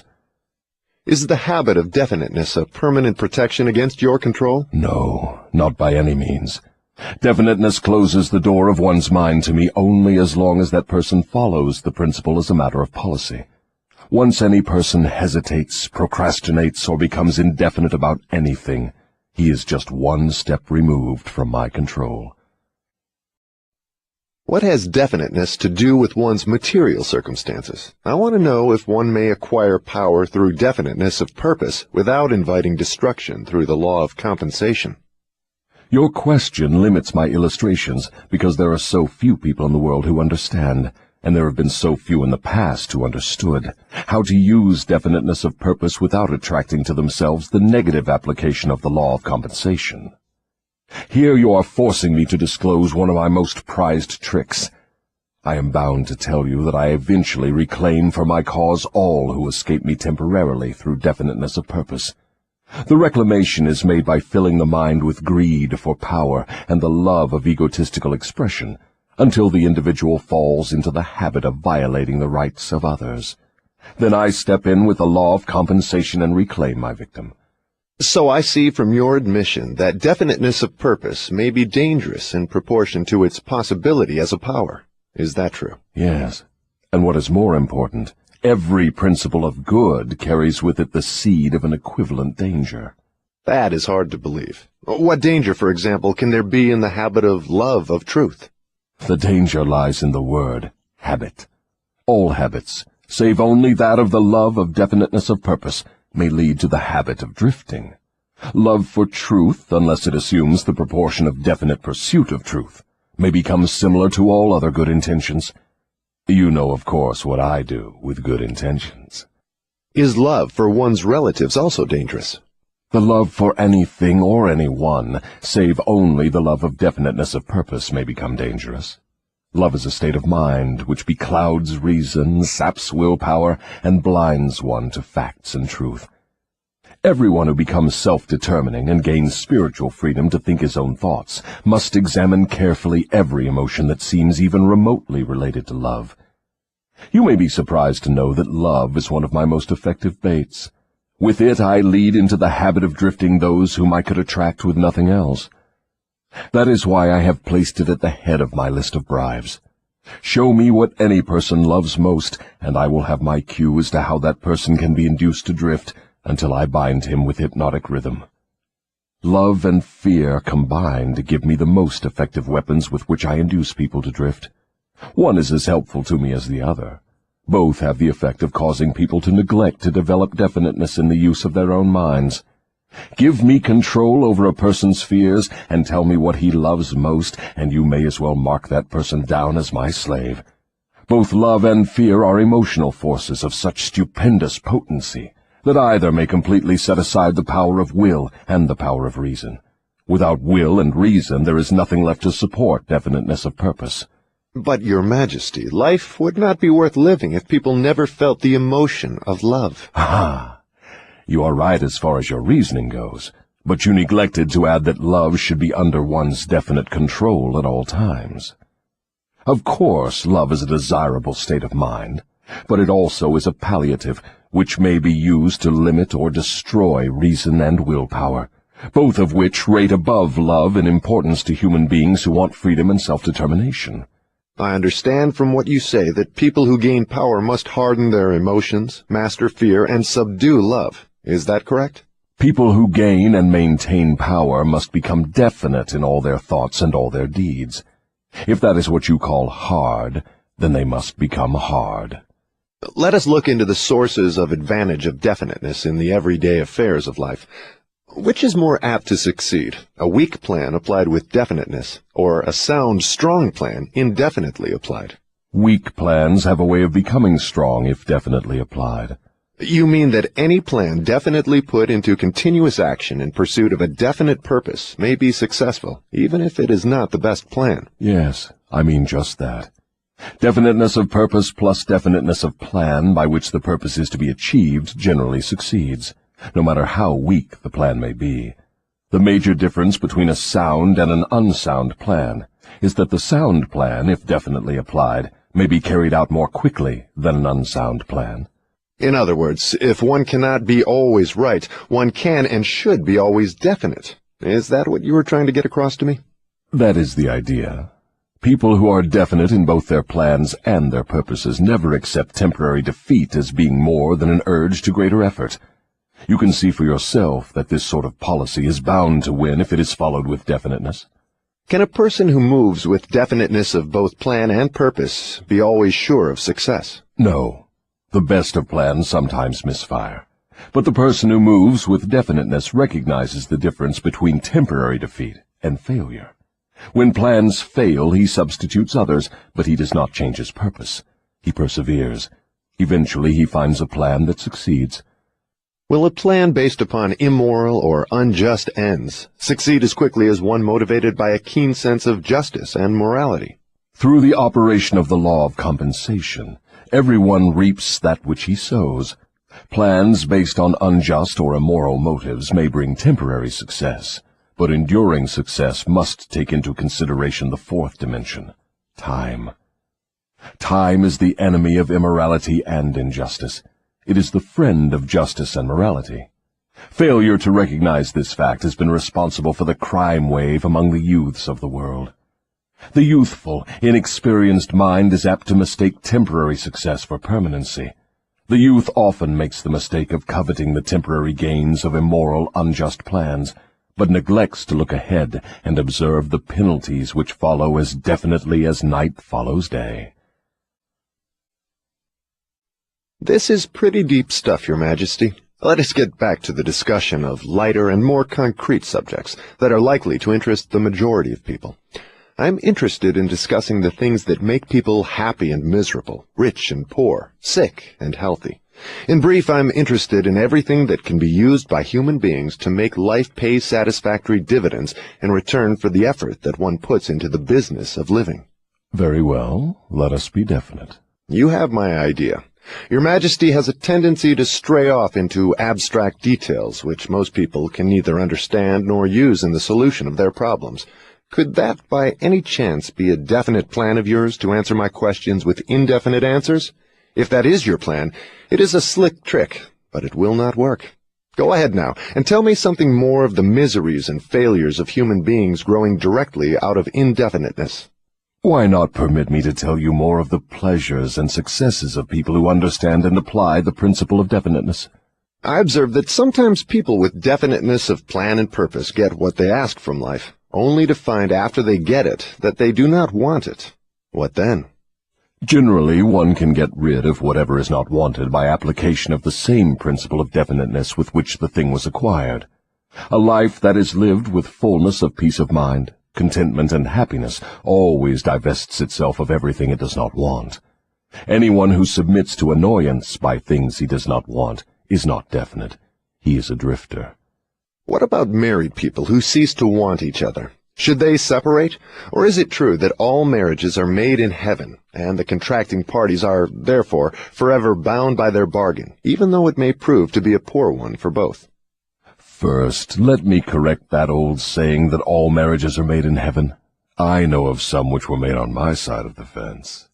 Minds which do not harmonize should never be forced to remain together in marriage or any other relationship. Friction and all forms of discord between minds lead inevitably to the habit of drifting, and of course to indefiniteness. Aren't people sometimes bound to others by a relationship of duty, which renders it impractical for them to take from life what they want most? Duty is one of the most abused and misunderstood words in existence. The first duty of every human being is to himself. Every person owes himself the duty of finding how to live a full and happy life. Beyond this, if one has time and energy, not needed in the fulfillment of his own desires, one may assume responsibility for helping others. Isn't that a selfish attitude? And isn't selfishness one of the causes of failure to find happiness? I stand by my statement that there is no higher duty than that which one owes himself. Doesn't a child owe something in the way of duty to its parents, who gave it life and sustenance during its periods of helplessness? Not at all. It is just the other way round. Parents owe their children everything they can give them in the way of knowledge. Beyond that, parents often spoil instead of helping their offspring by a false sense of duty, which prompts them to indulge their children instead of forcing them to seek and gain knowledge at first hand. I see what you mean. Your theory is that too much help thrust upon the youth encourages him to drift and become indefinite in all things. You believe that necessity is a teacher of great sagacity, that defeat carries with it an equivalent virtue, that unearned gifts of every nature may become a curse instead of a blessing. Is that correct? You have stated my philosophy perfectly. My belief is not theory, it is fact. Then you do not advocate prayer as a means of gaining desirable ends. On the contrary, I do advocate prayer, but not the sort of prayer that consists of empty, begging, meaningless words. The sort of prayer against which I am helpless is the prayer of definiteness of purpose. I never thought of definiteness of purpose as being a prayer. How can it be? Definiteness is in effect the only sort of prayer upon which one can rely. It places one in the way of using hypnotic rhythm to attain definite ends, by the mere act of appropriating it from the great universal storehouse of infinite intelligence. The appropriation, in case you are interested, takes place through definiteness of purpose, persistently pursued. Why do the majority of prayers fail? They don't. All prayers bring that for which one prays. But you just said that definiteness of purpose is the only sort of prayer upon which one can rely. Now you say that all prayers bring results. What do you mean? There is nothing inconsistent about it. The majority of people who pray go to prayer only after everything else fails them. Naturally, they go with their minds filled with fear that the prayers will not be answered. Well, their fears are realized. The person who goes to prayer with definiteness of purpose and faith in the attainment of that purpose puts into motion the laws of nature, which transmute one's dominating desires into their physical equivalent. That is all there is to prayer. One form of prayer is negative and brings only negative results. One form is positive and brings definite positive results.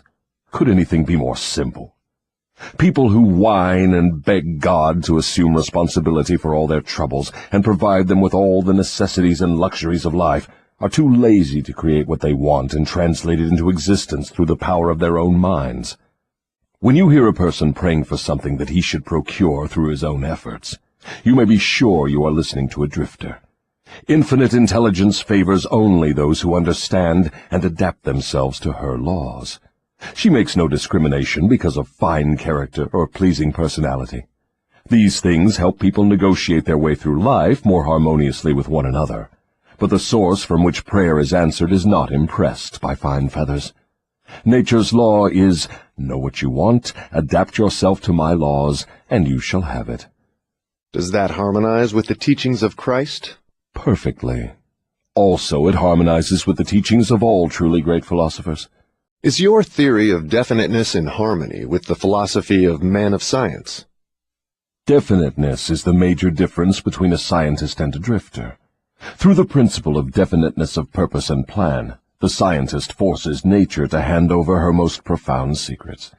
It was through this principle that Edison uncovered the secret of the talking machine, the incandescent electric light, and scores of other benefits for mankind.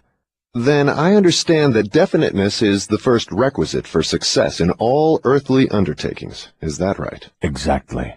Anything which teaches people to examine facts and coordinate them into definite plans through accurate thinking is hard on my profession. If this thirst for definite knowledge now spreading over the world keeps up, my business will be shot to pieces within the next few centuries. I thrive on ignorance, superstition, intolerance, and fear.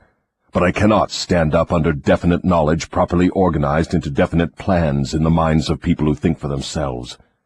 Why don't you take over omnipotence and manage the whole works in your own way? You might as well ask why the negative portion of the electron doesn't take over the positive portion and run the entire works. The answer is that both the positive and the negative charges of energy are necessary to the existence of the electron. One is balanced equally against the other, stalemated as it were. So it is with what you call omnipotence and I. We represent the positive and the negative forces of the entire system of universes, and we are equally balanced one against the other.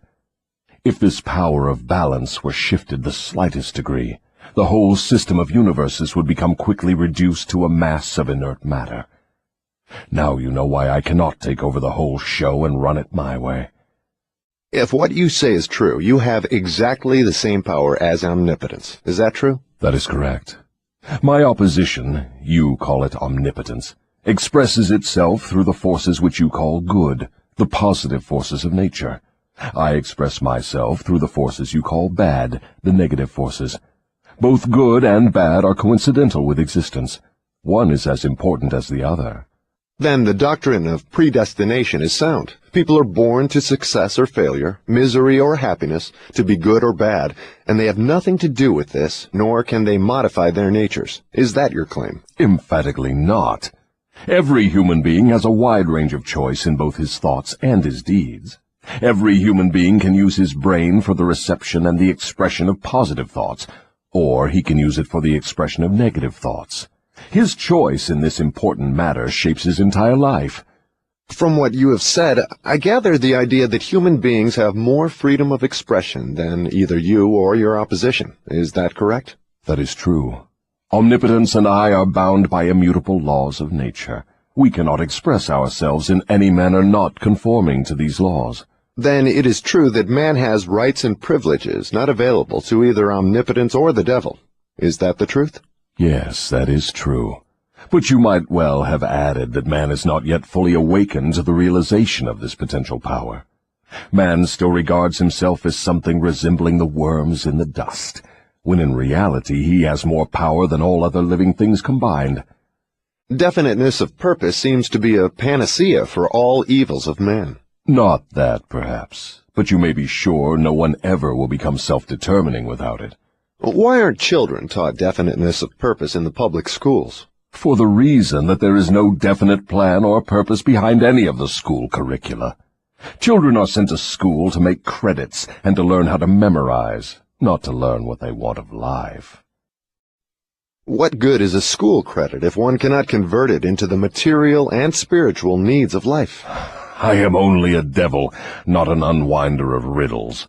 I deduce from all you say that neither the schools nor the churches prepare the youths of the world with a practical working knowledge of their own minds. Is anything of more importance to a human being than an understanding of the forces and circumstances which influence his own mind? The only thing of enduring value to any human being is a working knowledge of his own mind. The churches do not permit a person to inquire into the possibilities of his own mind, and the schools do not recognize that such a thing as a mind exists. Aren't you a little hard on the schools and the churches? No, I am merely describing them as they are, without bias or prejudice. Aren't the schools and the churches your bitter enemies? Their leaders may think they are, but I am impressed only by facts. The truth is this, if you must know it. The churches are my most helpful allies, and the schools run the churches a close second. On what specific or general grounds do you make this claim? On the grounds that both the churches and the schools help me to convert people to the habit of drifting. Do you realize that your charge is substantially a sweeping indictment of the two institutions of major importance which have been responsible for civilization in its present form? Do I realize it? Man alive, I gloat over it. If the schools and churches had taught people how to think for themselves, where would I be now? This confession of yours will disillusion millions of people whose only hope for salvation is in their churches. Isn't that a cruel thing to do to them? Wouldn't most people be better off living in the bliss of ignorance than to know the truth about you? What do you mean by the term salvation? From what are people being saved? The only form of enduring salvation that is worth a green fig to any human being is that which comes from recognition of the power of his own mind. Ignorance and fear are the only enemies from which men need salvation. You seem to hold nothing sacred. You are wrong. I hold sacred the one thing which is my master, the one thing I fear. What is that? The power of independent thought backed by definiteness of purpose. Then you do not have many people to fear. Only 2 out of every 100, to be exact. I control all others. Let's give the churches a rest and get back to the public schools. Your confession has shown clearly that you thrive and perpetuate yourself from one generation to another by the clever trick of taking over the minds of children before they have the chance to learn how to use their minds. I wish to know what is wrong with a public school system that permits the devil to control so many people. I wish to know also what can be done to the established system of teaching that will ensure all children the opportunity to learn, first, that they have minds, and second, how to use those minds to bring spiritual and economic freedom. I am putting the question to you definitely enough, and since you have stressed the importance of definiteness of purpose, I am here and now putting you on notice that your answer to my question must be definite. Wait a moment while I catch my breath. You have given me quite an order. It seems strange that you would come to the devil to learn how to live. I should think you would go to my opposition. Why don't you? Your Majesty, it is you who are on trial here, not I. I want the truth, and I am not particular as to the source from which I get it. There is something radically wrong with the system of education that has given us a balance sheet with life that shows us hopelessly in the red and groping for the road to self-determination as if we were so many animals lost in the jungle. I want to know 2 things about this system. First, what is the major weakness of the system? Second, how can this weakness be eliminated? The floor is yours again. Please, stick to the question and stop trying to decoy me into the discussion of deep abstract subjects. That's definite, is it not? You leave me no choice but that of direct answer.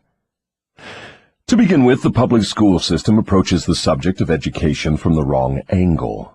The school system endeavors to teach children to memorize facts, instead of teaching them how to use their own minds. Is that all that is wrong with the system? Oh no, that is only the beginning. Another major weakness of the school system is that it does not establish in the minds of children either the importance of definiteness of purpose, or make any attempt to teach youths how to be definite about anything. The major object of all schooling is to force the students to cram their memories with facts, instead of teaching them how to organize and make practical use of facts. This cramming system centers the attention of students on the accumulation of credits, but overlooks the important question of how to use knowledge in the practical affairs of life. This system turns out graduates whose names are inscribed upon parchment certificates, but whose minds are empty of self-determination. The school system got off to a bad start at the beginning. The schools began as institutions of higher learning, operated entirely for the select few whose wealth and family entitled them to education.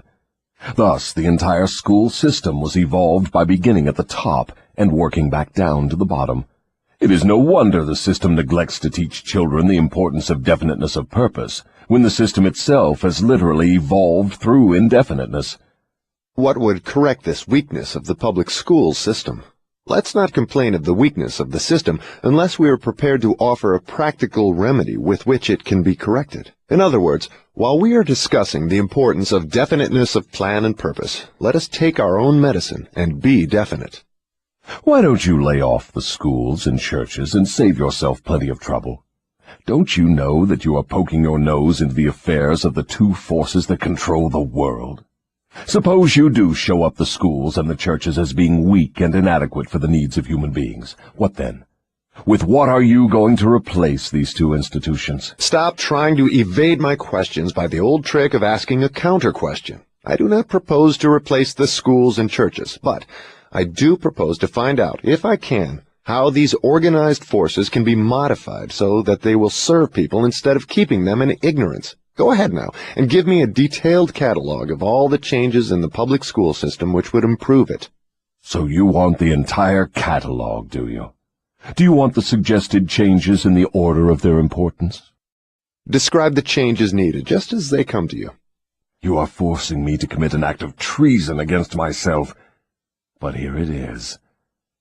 Reverse the present system by giving children the privilege of leading in their schoolwork instead of following orthodox rules designed only to impart abstract knowledge. Let instructors serve as students, and let the students serve as instructors. As far as possible, organize all schoolwork into definite methods through which the student can learn by doing, and direct the classwork so that every student engages in some form of practical labor connected with the daily problems of life. Ideas are the beginning of all human achievement. Teach all students how to recognize practical ideas that may be of benefit in helping them acquire whatever they demand of life. Teach the students how to budget and use time. And above all, teach the truth that time is the greatest asset available to human beings, and the cheapest. Teach the student the basic motives by which all people are influenced, and show how to use these motives in acquiring the necessities and the luxuries of life. Teach children what to eat, how much to eat, and what is the relationship between proper eating and sound health. Teach children the true nature and function of the emotion of sex. And above all, teach them that it can be transmuted into a driving force capable of lifting one to great heights of achievement. Teach children to be definite in all things, beginning with the choice of a definite major purpose in life. Teach children the nature of and possibilities for good and evil in the principle of habit, using as illustrations with which to dramatize the subject the everyday experiences of children and adults. Teach children how habits become fixed through the laws of hypnotic rhythm, and influence them to adopt, while in the lower grades, habits that will lead to independent thought. Teach children the difference between temporary defeat and failure, and show them how to search for the seed of an equivalent advantage which comes with every circumstance of defeat. Teach children to express their own thoughts fearlessly, and to accept or reject at will all ideas of others, reserving to themselves always the privilege of relying upon their own judgment. Teach children to reach decisions promptly and to change them, if at all, slowly and with reluctance, and never without a definite reason. Teach children that the human brain is the instrument with which one receives from the great storehouse of nature the energy which is specialized into definite thoughts, that the brain does not think, but serves as an instrument for the interpretation of stimuli which cause thought. Teach children the value of harmony in their own minds, and that this is attainable only through self-control. Teach children the nature and the value of self-control. Teach children that there is a law of increasing returns which can be and should be put into operation as a matter of habit, by rendering always more service and better service than is expected of them. Teach children the true nature of the Golden Rule, and above all show them that through the operation of this principle, everything they do to and for another, they also do to and for themselves. Teach children not to have opinions unless they are formed from facts, or beliefs which may reasonably be accepted as facts. Teach children that cigarettes, liquor, narcotics, and overindulgence in sex destroy the power of will and lead to the habit of drifting. Do not forbid these evils, just explain them. Teach children the danger of believing anything merely because their parents, religious instructors, or someone else says it is so. Teach children to face facts, whether they are pleasant or unpleasant, without resorting to subterfuge or offering alibis. Teach children to encourage the use of their sixth sense, through which ideas present themselves in their minds from unknown sources, and to examine all such ideas carefully. Teach children the full import of the law of compensation as it was interpreted by Ralph Waldo Emerson, and show them how the law works in the small, everyday affairs of life. Teach children that definiteness of purpose, backed by definite plans persistently and continuously applied, is the most efficacious form of prayer available to human beings. Teach children that the space they occupy in the world is measured definitely by the quality and quantity of useful service they render the world. Teach children there is no problem which does not have an appropriate solution, and that the solution often may be found in the circumstance creating the problem. Teach children that their only real limitations are those which they set up or permit others to establish in their own minds. Teach them that man can achieve whatever man can conceive and believe. Teach children that all schoolhouses and all textbooks are elementary implements which may be helpful in the development of their minds, but that the only school of real value is the great university of life, wherein one has the privilege of learning from experience. Teach children to be true to themselves at all times, and since they cannot please everybody, therefore to do a good job of pleasing themselves. That is an imposing list, but it seems conspicuous by the fact it ignores practically every subject now taught in the public schools. Was that intended? Yes. You asked for a list of suggested changes in public school curricula which would benefit children. Well, that is what you got. Some of the changes you suggest are so unorthodox they would shock most of the educators of today, wouldn't they? Most of the educators of today need to be shocked. A good sound shock often helps the brain that has been atrophied by habit. Would the changes you suggest for the public schools give children immunity against the habit of drifting? Yes, that is one of the results the changes would bring, but there are others, too. How could the suggested changes be forced into the public school system? You know, of course, it is as difficult to get a new idea into an educator's brain as it is to interest a religious leader in modifying religion so it will help people to get more from life. The quickest and surest way to force practical ideas into the public schools is to first introduce the ideas through private schools and establish such a demand for their use that public school officials will be compelled to employ them. Should any other changes be made in the public school system? Yes, many. Among other changes needed in all public school programs is the addition of a complete course of training in the psychology of harmonious negotiation between people. All children should be taught how to sell their way through life with the minimum amount of friction. Every public school should teach the principles of individual achievement through which one may attain to a position of financial independence. Classes should be abolished altogether. They should be replaced by the round table or conference system, such as businessmen employ. All students should receive individual instruction and guidance in connection with subjects which cannot be properly taught in groups. Every school should have an auxiliary group of instructors consisting of business and professional people, scientists, artists, engineers, and newspapermen, each of whom would impart to all the students a practical working knowledge of his own profession, business, or occupation.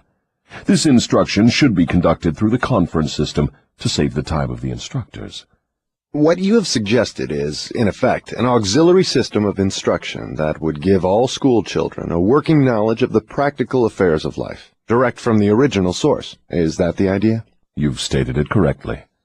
Let us dismiss the public school system and go back to the churches for a moment.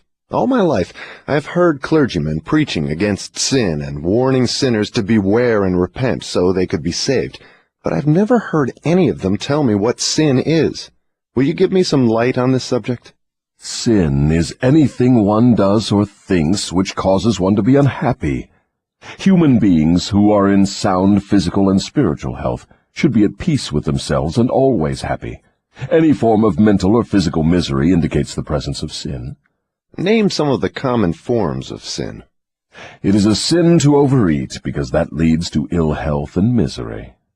It is a sin to overindulge in sex, because that breaks down one's willpower and leads to the habit of drifting.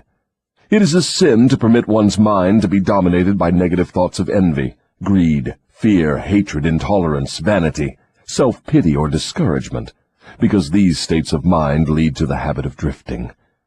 It is a sin to cheat, lie, and steal, because these habits destroy self-respect, subdue one's conscience, and lead to unhappiness.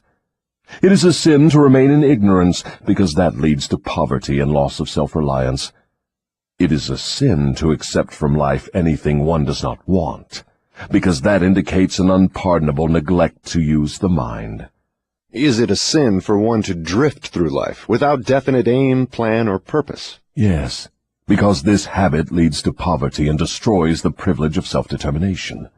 It also deprives one of the privilege of using his own mind as a medium of contact with infinite intelligence. Are you the chief inspirer of sin? Yes. It is my business to gain control of the minds of people in every way possible. Can you control the mind of a person who commits no sin? I cannot, because that person never permits his mind to be dominated by any form of negative thought. I cannot enter the mind of one who never sins, let alone control it. What is the commonest and most destructive of all sins? Fear and ignorance. Have you nothing else to add to the list? There is nothing else to be added. What is faith? It is a state of mind wherein one recognizes and uses the power of positive thought as a medium by which one contacts and draws upon the universal store of infinite intelligence at will. In other words, faith is the absence of all forms of negative thought. Is that the idea? Yes, that is another way of describing it. Has a drifter the capacity to use faith? He may have the capacity, but he does not use it. Everyone has the potential power to clear his mind of all negative thoughts, and thereby avail himself of the power of faith. Stating the matter in another way, faith is definiteness of purpose backed by belief in the attainment of the object of that purpose. Is that correct? That's the idea exactly. What preparation must one undergo before being able to move with definiteness of purpose at all times? One must gain mastery over self. This is the second of the 7 principles. The person who is not master of himself can never be master of others. Lack of self-mastery is, of itself, the most destructive form of indefiniteness. Where should one begin when making a start at control over self? By mastering the 3 appetites responsible for most of one's lack of self-discipline. The 3 appetites are 1. The desire for food, 2. The desire for expression of sex, 3. The desire to express loosely organized opinions. Does man have other appetites which need control? Yes, many of them. But these 3 are the ones which should be conquered first. When a man becomes master of these 3 appetites, he has developed enough self-discipline to conquer easily those of lesser importance. But these are natural appetites. They must be indulged if one is to be healthy and happy. To be sure, they are natural appetites, but they are also dangerous, because people who have not mastered themselves overfeed the appetites. Self-mastery contemplates sufficient control over the appetites to enable one to feed them what they need and withhold food not needed. Your viewpoint is both interesting and educational. Describe the details through which I may understand how and under what circumstances people overfeed the appetites. Take the desire for physical food, for example. The majority of people are so weak in self-discipline they fill their stomachs with combinations of rich food which please the taste but overwork the organs of digestion and elimination. They pour into their stomachs both quantity and combinations of food, which the body chemist can dispose of only by converting the food into deadly toxic poisons. These poisons clog and stagnate the body's sewer system until it slows down in its work of elimination of waste matter. After a while, the sewer system stops working altogether, and the victim has what he calls constipation. By that time, he is ready for the hospital. Auto-intoxication, or body sewer poisoning, takes the machinery of the brain and rolls it into something resembling a wad of putty. The victim then becomes sluggish in his physical movements and mentally irritable and fussy. If he could only take one good look at and one bad smell of his sewer system, he would be ashamed to look himself in the face. City sewers are not the pleasantest of places when they become overloaded or clogged, but they are clean and sweet compared with the intestinal sewer when it has been overloaded or clogged. This is not a pretty story to be associated with the pleasant and necessary act of eating, but that is where it belongs, because overeating and wrong food combinations are the evils which cause auto-intoxication. People who eat wisely and keep their body sewers clean handicap me, because a clean body sewer generally means a sound body and a brain that functions properly. Imagine, if your imagination can be stretched that far, how any human being could move with definiteness of purpose with his body sewer filled with enough poison to kill 100 people if it were injected into their bloodstream directly. And all this trouble is the result of lack of control over the physical appetite for food. Well, if you wish to be absolutely correct, you should say that improper eating is responsible for the majority of the ills of the body, and practically all headaches. If you want proof of this, select 100 people suffering with headaches and give each of them a thorough washing out of their body sewer systems with a high enema, and observe that no fewer than 95 of the headaches will disappear within a few minutes after the sewers have been cleaned. From all you say about the intestinal tract, I gather the impression that mastery over the physical appetite for food means also mastery over the habit of neglecting to keep the intestines clean. Yes, that is true. It is just as important to eliminate the waste matter of the body and the unused portions of food as it is to take the right amount and the correct combinations of food. I never thought of auto-intoxication as being one of your devices of control over people, and I am utterly shocked to know how many people are victims of this subtle enemy. Let's hear what you have to say of the other two appetites. Well, take the desire for sex expression. Now there is a force with which I master the weak and the strong, the old and the young, the ignorant and the wise. In fact, I master all who neglect to master sex. How can one master the emotion of sex? By the simple process of transmuting that emotion into some form of activity other than copulation. Sex is one of the greatest of all forces which motivate human beings. Because of this fact, it is also one of the most dangerous forces. If humans would control their sex desires and transmute them into a driving force with which to carry on their occupation, that is, if they spent on their work 1/2 the time they dissipate in pursuit of sex, they would never know poverty. Do I understand you to imply there is a relationship between sex and poverty? Yes, where sex is not under definite control. If allowed to run its natural course, sex will quickly lead one into the habit of drifting. Is there any relationship between sex and leadership? Yes. All great leaders in every walk of life are highly sexed, but they follow the habit of controlling their sex desires, switching them into a driving force behind their occupation. Is the habit of overindulgence in sex as dangerous as the habit of taking narcotics or liquor? There is no difference between these habits. Both lead to hypnotic control through the habit of drifting. Why does the world look upon sex as something vulgar? Because of the vulgar abuse people have made of this emotion. It is not sex that is vulgar. It is the individual who neglects or refuses to control and guide it. Do you mean by your statement that one should not indulge the desire for sex? No, I mean that sex, like all other forces available to man, should be understood, mastered, and made to serve man. The desire for sex expression is as natural as the desire for food. The desire can no more be killed than one can entirely stop a river from flowing. If the emotion of sex is shut off from the natural mode of expression, it will break out in some other less desirable form, just as a river will, if dammed, break through and flow around the dam. The person who has self-discipline understands the emotion of sex, respects it, and learns to control and transmute it into constructive activities. Just what damage is there in overindulgence of sex? The greatest damage is that it depletes the source of man's greatest driving force and wastes, without adequate compensation, man's creative energy. It dissipates energy needed by nature to maintain physical health. Sex is nature's most useful therapeutic force. It depletes the magnetic energy which is the source of an attractive, pleasing personality. It removes the sparkle from one's eyes and sets up discord in the tone of one's voice. It destroys enthusiasm, subdues ambition, and leads inevitably to the habit of drifting on all subjects. I would like for you to answer my question in another way by telling me what beneficial ends the emotion of sex may be made to attain if mastered and transmuted. Controlled sex supplies the magnetic force that attracts people to one another. It is the most important factor of a pleasing personality. It gives quality to the tone of voice, and enables one to convey through the voice any feeling desired. It serves, as nothing else can serve, to give motive power to one's desires. It keeps the nervous system charged with the energy needed to carry on the work of maintaining the body. It sharpens the imagination, and enables one to create useful ideas. It gives quickness and definiteness to one's physical and mental movements. It gives one persistence and perseverance in the pursuit of one's major purpose in life. It is a great antidote for all fear.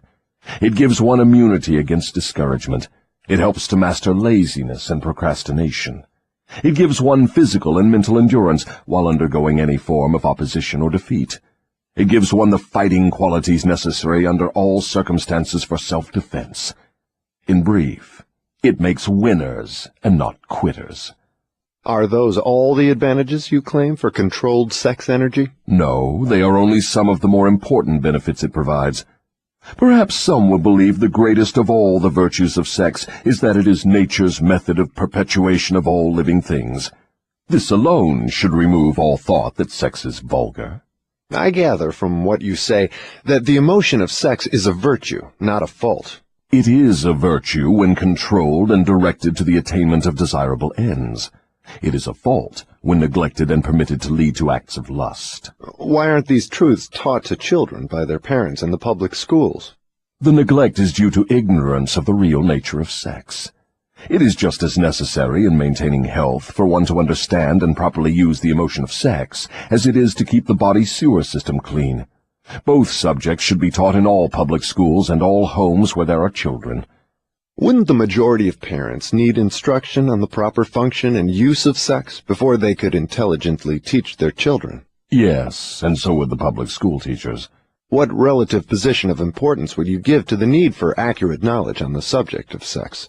It is next to the top of the list. There is but one thing of greater importance to human beings. That is accurate thought.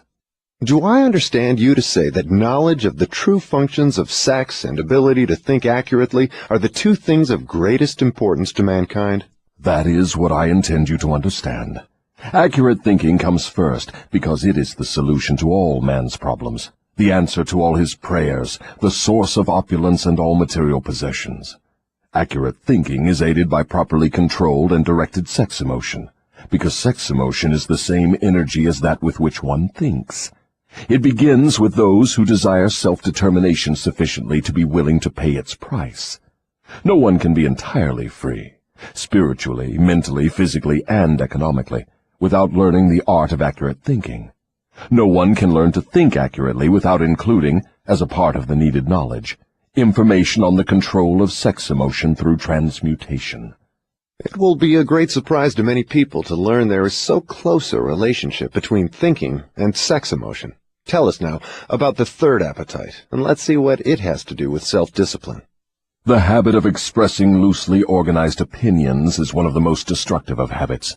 Its destructiveness consists in its tendency to influence people to guess instead of searching for the facts when they form opinions, create ideas, or organize plans.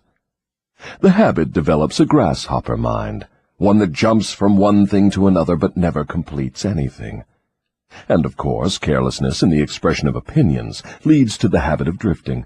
From there it is only a step or two until one is bound by the law of hypnotic rhythm, which automatically prohibits accurate thinking. What other disadvantages are there in free expression of opinions?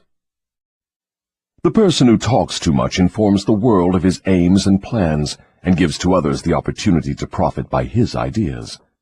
Wise men keep their plans to themselves, and refrain from expressing uninvited opinions. This prevents others from appropriating their ideas, and makes it difficult for others to interfere with their plans. Why do so many people indulge in the habit of expressing uninvited opinions? The habit is one way of expressing egotism and vanity. The desire for self-expression is inborn in people. The motive back of the habit is to attract the attention of others and to impress them favorably. Actually, it has just the opposite effect. When the self-invited speaker attracts attention, it usually is unfavorable. Yes. What other disadvantages has the habit? The person who insists on talking seldom has an opportunity to learn by listening to others. But isn't it true that a magnetic speaker often puts himself in the way of opportunity to benefit himself by attracting the attention of others through his powers of oratory? Yes, a magnetic orator does have an asset of tremendous value in his ability to impress people by his speech. But he cannot make the best use of this asset if he forces his speech on others without their invitation. No single quality adds more to one's personality than the ability to speak with emotional feeling, force, and conviction. But the speaker must not impose his speech upon others without being invited to do so. There is an old saying that nothing is worth more than its actual cost. This applies as well to the free, uninvited expression of opinions as to material things. What about people who volunteer their opinions by expressing them in writing? Do they also suffer by lack of self-discipline? One of the worst pests on earth is the person who writes uninvited letters to people of prominence. Men in public office, moving picture stars, men who have succeeded in business or written a best-selling book. And people whose names appear often in the newspapers are continuously besieged by people who write letters expressing their opinion on all subjects. But the writing of uninvited letters is a harmless way of finding pleasure through self-expression, is it not? What damage does one do by the habit? Habits are contagious. Every habit attracts a flock of its relatives. The habit of doing anything that is useless leads to the formation of other habits that are useless, especially the habit of drifting. But that is not all the dangers associated with the habit of indulging in uninvited expression of opinions. The habit creates enemies and places in their hands dangerous weapons by which they may do great injury to the one who indulges in it. Thieves and confidence men and racketeers pay big prices for the names and addresses of the writers of uninvited letters. Knowing as they do, the writers of these letters become easy victims of all manner of schemes that result in the loss of their money. They refer to the writers of such letters as nuts. If you wish to know how foolish people are who write uninvited letters, read the nut column of any newspaper, the column in which the paper publishes the voluntary opinions of its readers, and you will see for yourself how the writers of such letters antagonize people and invite opposition from others. Now, I had no idea, Your Majesty, that people get into so much difficulty through uninvited expression of their opinions. But now that you have brought up the subject, I do remember writing the editor of a prominent magazine an uninvited letter of criticism, which cost me a fine position on his staff, at a fat salary. That is a perfect example. The proper place to begin self-discipline is right where you stand. The way to begin is by recognizing the truth, that there is nothing for good or evil throughout the myriads of universes except the power of natural law. There is no individual personality anywhere throughout the myriad of universes with the slightest power to influence a human being, save nature and human beings themselves. There is no human being now living, no human being has ever lived, and no human being ever will live with the right or the power to deprive another human being of the inborn privilege of free and independent thought. That privilege is the only one over which any human being can have absolute control. No adult human being ever loses the right to freedom of thought, but most humans lose the benefits of this privilege either by neglect or because it has been taken away from them by their parents or religious instructors before the age of understanding. These are self-evident truths, no less important because they are being called to your attention by the devil, than they would be if brought to your attention by my opposition. But what are people going to lean upon in the hour of emergency, when they know not where nor to whom to appeal? Let them lean upon the only dependable power available to any human being. And what is that? Themselves. The power of their own thoughts. The only power they can control and may rely upon. The only power which cannot be perverted, colored, modified, or falsified by their dishonest fellow human beings. All you say seems logical, but why must I come to the devil to discover such profound truths?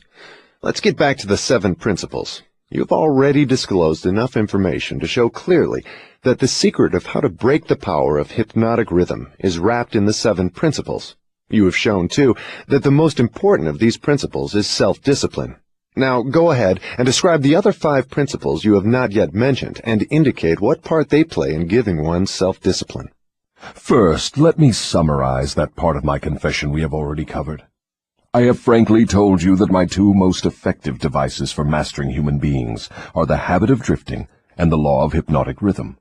I have shown you that drifting is not a natural law, but a man-made habit which leads to man's submission to the law of hypnotic rhythm. The 7 principles are the media by which man may break the hold of hypnotic rhythm and take possession again of his own mind. You see, therefore, the 7 principles are the 7 steps which lead victims of hypnotic rhythm out of the self-made prisons in which they are bound. The 7 principles are the master key that unlocks the door to spiritual, mental, and economic self-determination. Is that true? Yes, that's another way of stating the truth. Is failure ever a benefit to man? Yes. Indeed, learning from adversity is the 3rd of the 7 principles. But few people know that every adversity brings with it the seed of an equivalent advantage. Still fewer people know the difference between temporary defeat and failure. If this knowledge were generally known, I would be deprived of one of my strongest weapons of control over human beings. But I understood you to say that failure is one of your greatest allies. I got the impression from your confession that failure causes people to lose ambition and quit trying, and then you take them over without opposition on their part. That is just the point. I take them over after they quit trying. If they knew the difference between temporary defeat and failure, they would not quit when they meet with opposition from life. If they knew that every form of defeat and all failures bring with them the seed of unborn opportunity, they would keep on fighting and win. Success usually is but one short step beyond the point where one quits fighting. Is that all one might learn from adversity, defeat, and failure? No, that is the least of what one might learn. I hate to tell you this, but failure often serves as a blessing in disguise, because it breaks the grip of hypnotic rhythm and frees the mind for a fresh start. Now we are getting somewhere. So, you have confessed at long last that even nature's law of hypnotic rhythm can be, and often is, annulled by nature herself. Is that correct? No, that is not stating the matter accurately. Nature never reverses any of her natural laws. Nature does not take away a human being's freedom of thought through hypnotic rhythm. The individual gives up his freedom by abuse of this law. If a man jumped from a tree and was killed by the sudden impact of his body with the earth, through the law of gravity, you wouldn't say nature murdered him, would you? You would say the man neglected to relate himself properly to the law of gravity. I'm beginning to see. The law of hypnotic rhythm is capable of both negative and positive application. It may drag one down to slavery through loss of the privilege of freedom of thought, or it may help one rise to great heights of achievement through the free use of thought, depending on how the individual relates himself to the law. Is that correct? Now you have it right. But what about failure? One does not fail intentionally with purpose aforethought. No one encourages temporary defeat. These are circumstances over which the individual often has no control whatsoever. How, then, can it be said that nature does not take away one's freedom of thought when failure destroys ambition, willpower, and the self-confidence essential to make a fresh start? Failure is a man-made circumstance. It is never real until it has been accepted by man as permanent. Stating it another way, failure is a state of mind. Therefore, it is something an individual can control until he neglects to exercise this privilege. Nature does not force people to fail, But nature does impose her law of hypnotic rhythm upon all minds, and through this law gives permanency to the thoughts which dominate those minds. In other words, failure thoughts are taken over by the law of hypnotic rhythm and made permanent if the individual accepts any circumstances as being permanent failure. That same law just as readily takes over and makes permanent thoughts of success. What part, then, does failure play in helping an individual break the grip of hypnotic rhythm after that law has been fastened upon his mind?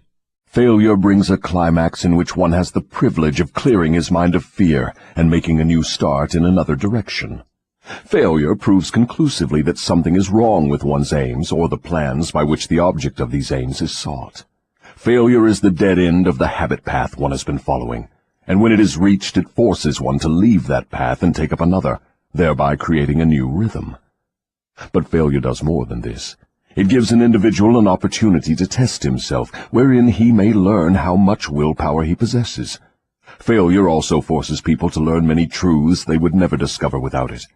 Failure often leads an individual to an understanding of the power of self-discipline, without which no one could turn back after having once been the victim of hypnotic rhythm. Study the lives of all people who achieve outstanding success in any calling, and observe with profit that their success is usually in exact ratio to their experiences of defeat before succeeding. Is this all you have to say of the advantages of failure? No, I have barely begun. If you want the real significance of adversity, failure, defeat, and all other experiences which break up a human being's habits and force him to form new habits, watch nature at her work. Nature uses illness to break the physical rhythm of the body when the cells and organs become improperly related.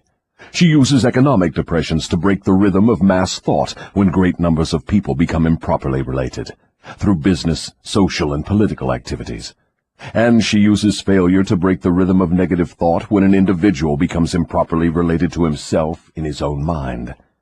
Observe carefully, and you will see that everywhere in nature there is always at work a natural law which gives eternal change to all matter, all energy, and to the power of thought. The only permanent thing in the universe is change, eternal, inexorable change, through which every atom of matter and every unit of energy has the opportunity to properly relate itself to all other units of matter and energy. And every human being has the opportunity and the privilege of properly relating himself to all other human beings, no matter how many mistakes he makes, or how many times or in what ways he may be defeated. When mass failure overtakes a nation, such as the 1929 World Business Depression, the circumstance is in perfect harmony with nature's plan to break up man's habits and give out fresh opportunities. What you are saying intrigues me. Am I to understand that hypnotic rhythm has something to do with the way people relate themselves to one another? That abstract, elusive thing called character is nothing but a manifestation of the law of hypnotic rhythm. Therefore, when speaking of one's character, it would be proper to say his thought habits have been crystallized into a positive or a negative personality. Through hypnotic rhythm, one is good or bad because of the knitting together of his thoughts and deeds through hypnotic rhythm. One is bound by poverty or blessed with abundance because his aims, plans, and desires, or lack of them, have been made permanent and real by hypnotic rhythm. Is that all you have to say of the connection between hypnotic rhythm and human relationships? No, I have just begun. Remember, while I am talking, I am speaking of the influence of hypnotic rhythm in connection with all human relationships. Men who succeed in business do so entirely because of the way they relate themselves to their associates and to others outside of the business. Professional men who succeed do so largely because of the manner in which they relate themselves to their clients. It is much more important for the lawyer to know people and to know the laws of nature than it is to know the law. And the doctor is a failure before he starts unless he knows how to relate himself to his patients so as to establish their faith in him. Marriage succeeds or fails entirely because of the manner in which the participants relate themselves to one another. Proper relationship in marriage begins with a proper motive for the marriage. Most marriages do not bring happiness because the contracting parties neither understand, nor attempt to understand, the law of hypnotic rhythm, through the operation of which every word they speak, every act in which they engage, and every motive by which they are inspired to deal with each other, is picked up and woven into a web that entangles them in controversial misery, or gives to them the wings of freedom through which they soar above all forms of unhappiness. Every newly made acquaintanceship between people ripens into friendship and then into spiritual harmony, sometimes called love, or plants a germ of suspicion and doubt which evolves and grows into open rebellion, according to the way in which the participants in the acquaintanceship relate themselves to one another. Hypnotic rhythm picks up the dominating motives, aims, purposes, and feelings of the contacting minds, and weaves these into some degree of faith or fear, love or hatred. After the pattern has taken definite shape, as it does with time, it is forced upon the contacting minds and made a part thereof. In this silent way does nature make permanent the dominating factors of every human relationship. In every human relationship, the evil motives and the evil deeds of the contacting individuals are coordinated and consolidated into definite form and subtly woven into that all-important human trait known as character. In the same manner, the motives and the deeds of good are consolidated and forced upon the individual. You see, therefore, it is not only one's deeds, but also one's very thoughts which determine the nature of all human relationships. You are leading into pretty deep water. Let's keep it near the shore, where I can follow you without fear of getting beyond a safe depth. Go ahead and tell me how this subject of human relationships actually works in the current affairs of a problem-filled world such as we have today. That is a happy thought. But let me make sure you understand the principles I am telling about, before I try to show you how to apply them in the affairs of life. I wish to be sure you understand that the law of hypnotic rhythm is something that no one can control, influence, or evade. But everyone can relate himself to this law so as to benefit by its inexorable operation.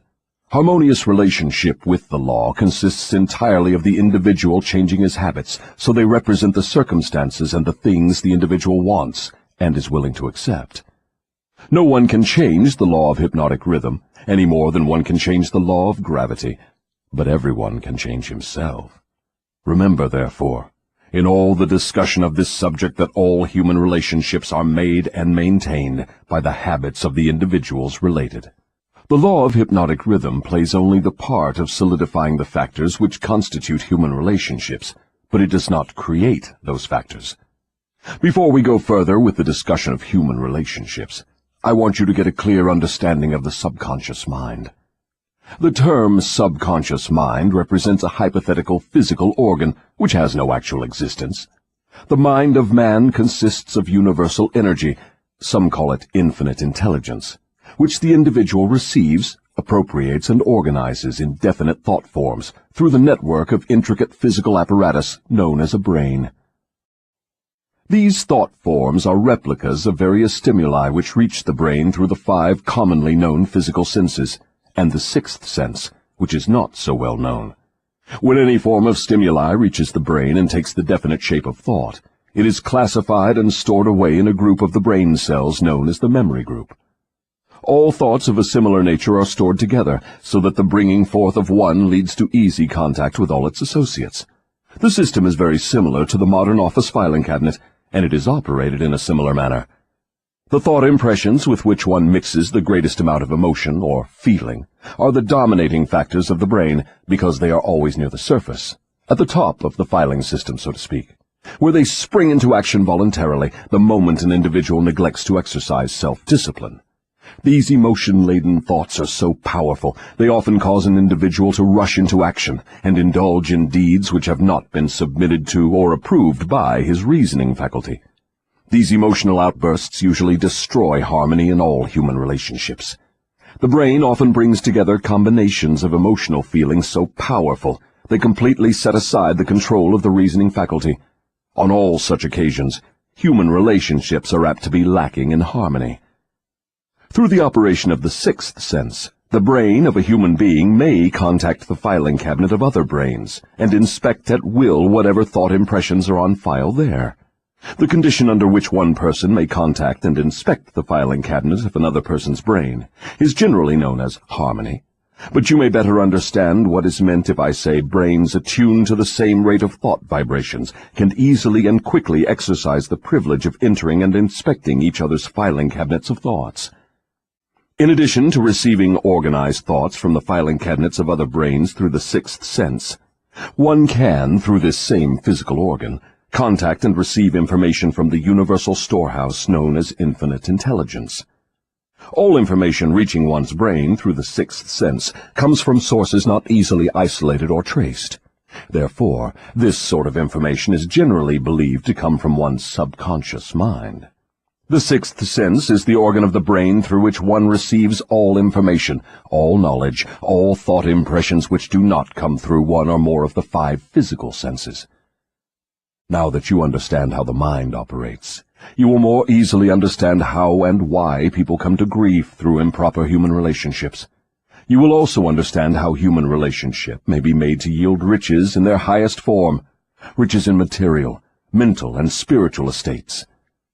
Moreover, you will understand there can never be happiness except through understanding and application of the right principles of human relationships. You will understand, too, that no individual is an entity unto himself, that completeness of mind can be attained only by harmony of purpose and deed between 2 or more minds.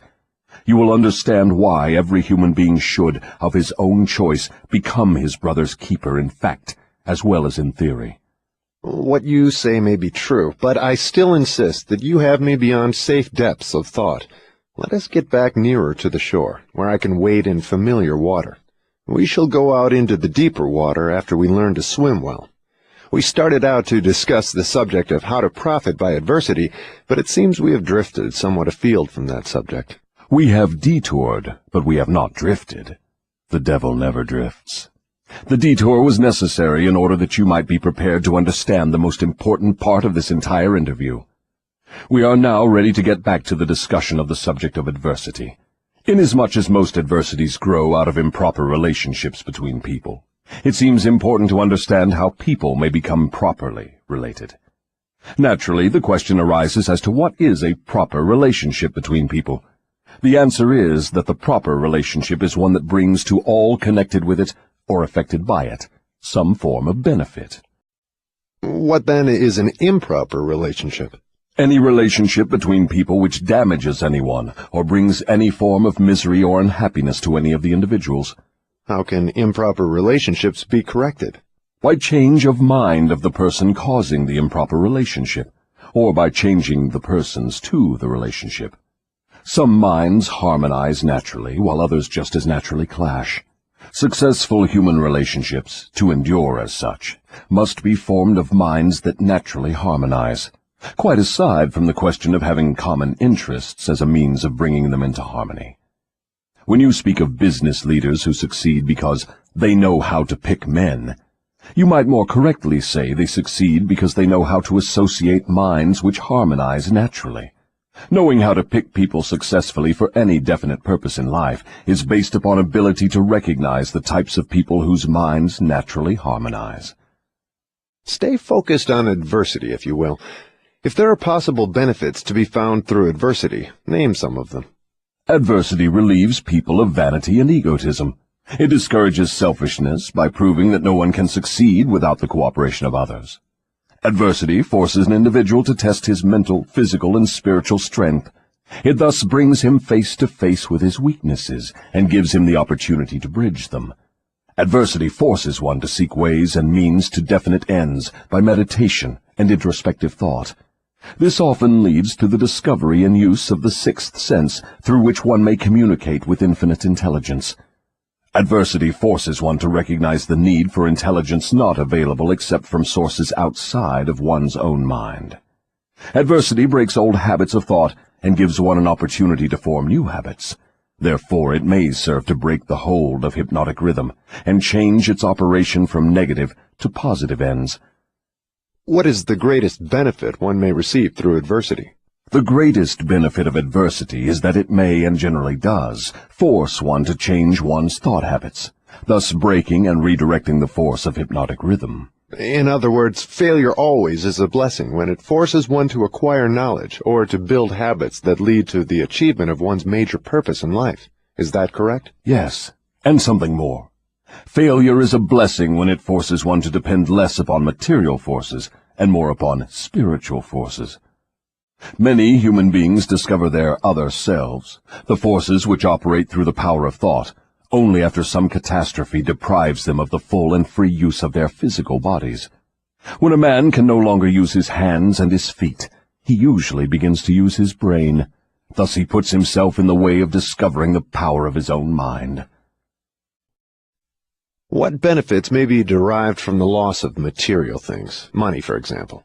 The loss of material things may teach many needed lessons, none greater, however, than the truth that man has control over nothing and has no assurance of the permanent use of anything except his own power of thought. I wonder if this is not the greatest benefit available through adversity. No. The greatest potential benefit of any circumstance which causes one to make a fresh start is that it provides an opportunity to break the grip of hypnotic rhythm and set up a new set of thought habits. New habits offer the only way out for people who fail.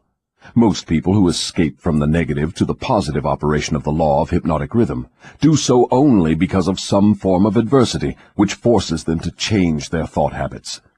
Isn't adversity apt to break one's self-reliance and cause one to give up hope? It has that effect on those whose willpower is weak through long-established habits of drifting. It has the opposite effect on those who have not been weakened through drifting. The non-drifter meets with temporary defeat and failure, but his reaction to all forms of adversity is positive. He fights instead of giving up, and usually wins. Life gives no one immunity against adversity, but life gives to everyone the power of positive thought, which is sufficient to master all circumstances of adversity and convert them into benefits. The individual is left with the privilege of using or neglecting to use his prerogative right to think his way through all adversities. Every individual is forced either to use his thought power for the attainment of definite positive ends, or by neglect or design, use this power for the attainment of negative ends. There can be no compromise, no refusal to use the mind. The law of hypnotic rhythm forces every individual to give some degree of use, either negative or positive, to his mind. But it does not influence the individual as to which use he will make of his mind. Am I to understand from what you say that every adversity is a blessing? No, I did not say that. I said there is the seed of an equivalent advantage in every adversity. I did not say there was the full-blown flower of advantage, just the seed. Usually the seed consists of some form of knowledge, some idea or plan, or some opportunity which would not have been available except through the change of thought habits forced by the adversity. Are those all the benefits available to human beings through failure? No. Failure is used by nature as a common language in which she chastises people when they neglect to adapt themselves to her laws. For example, the World War was man-made and destructive. Nature planted in the circumstances of the war the seed of an equivalent reprimand in the form of a world depression. The depression was inevitable and inescapable. It followed the war as naturally as day follows night, and by the operation of the selfsame law, the law of hypnotic rhythm. Am I to understand that the law of hypnotic rhythm is the same as that which Ralph Waldo Emerson called the law of compensation? The law of hypnotic rhythm is the law of compensation. It is the power with which nature balances negative and positive forces throughout the universes, in all forms of energy, in all forms of matter, and in all human relationships. Does the law of hypnotic rhythm operate quickly in all instances? For example, does this law immediately bless one with the benefits of positive application of thoughts, or curse one immediately with the results of negative thoughts? The law operates definitely, but not always swiftly. Both the benefits and the penalties incurred through the law by individuals may be harvested by others, either before or after their death.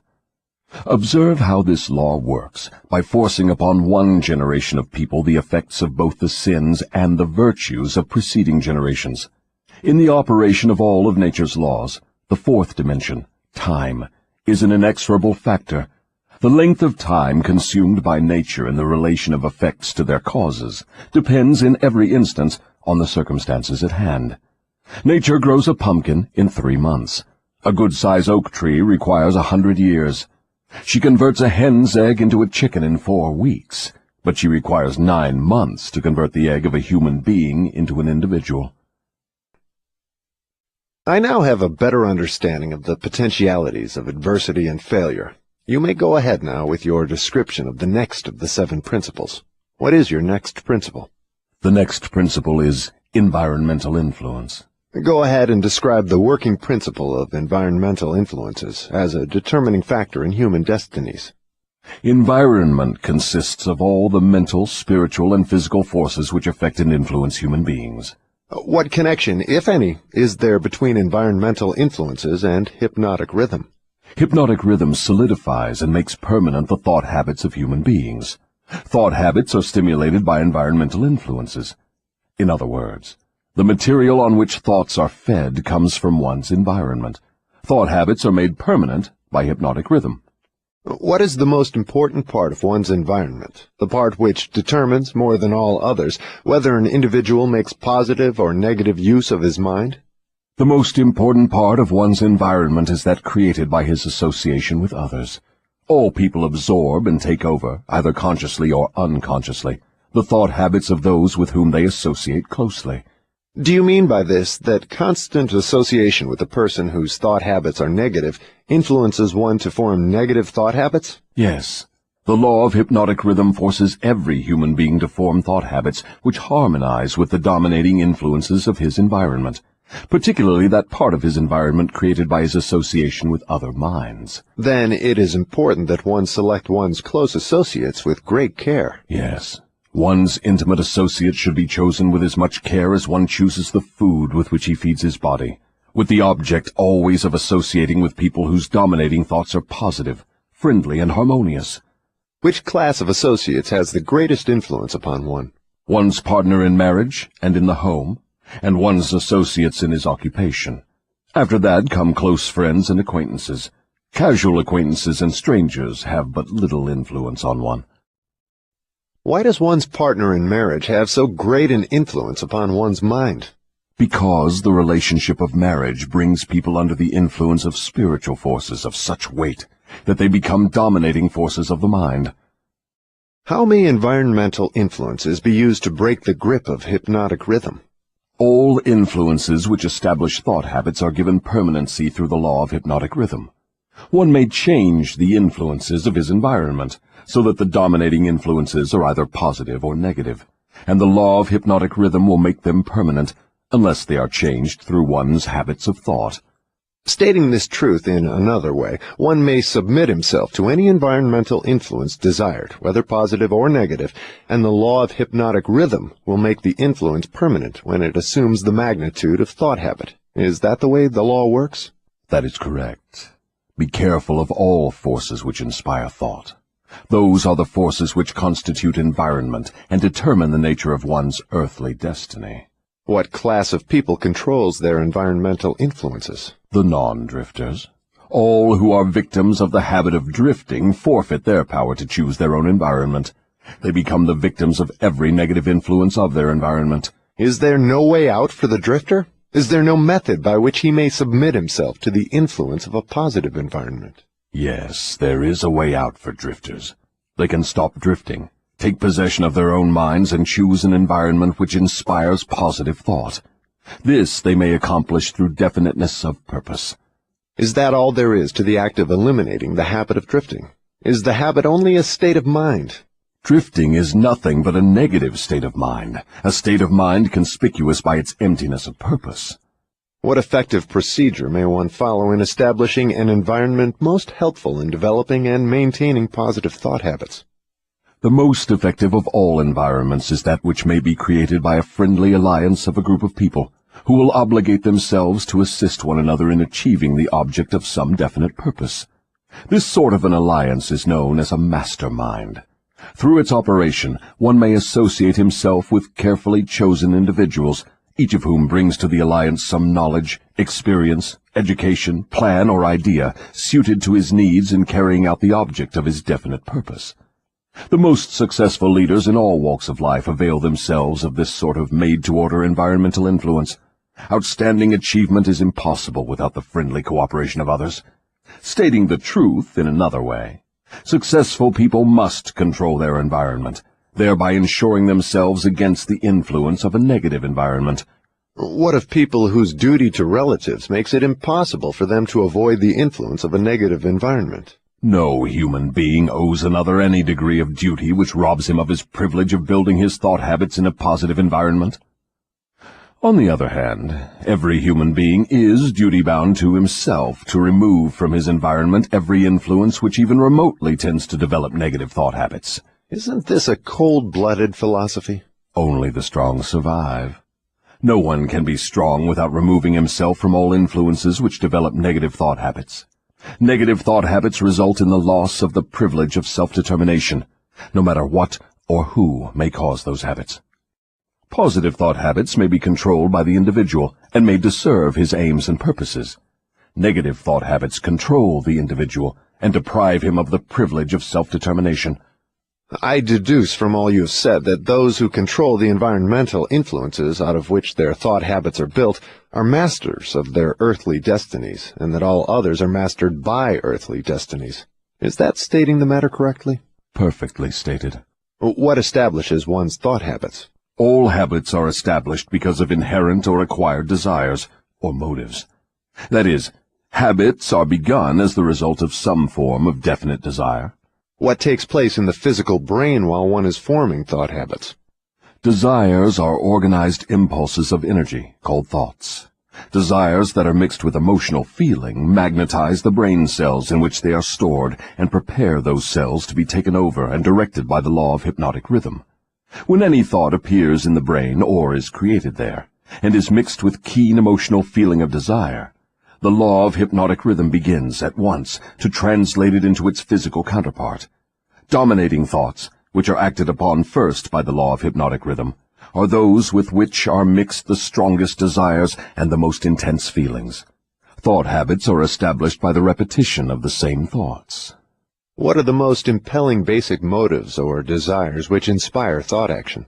The 10 most common motives, those which inspire most of one's physical action, are these: the desire for sex expression and love, the desire for physical food, the desire for spiritual, mental, and physical self-expression, the desire for perpetuation of life after death, the desire for power over others, the desire for material wealth, the desire for knowledge, the desire to imitate others, the desire to excel others, the 7 basic fears.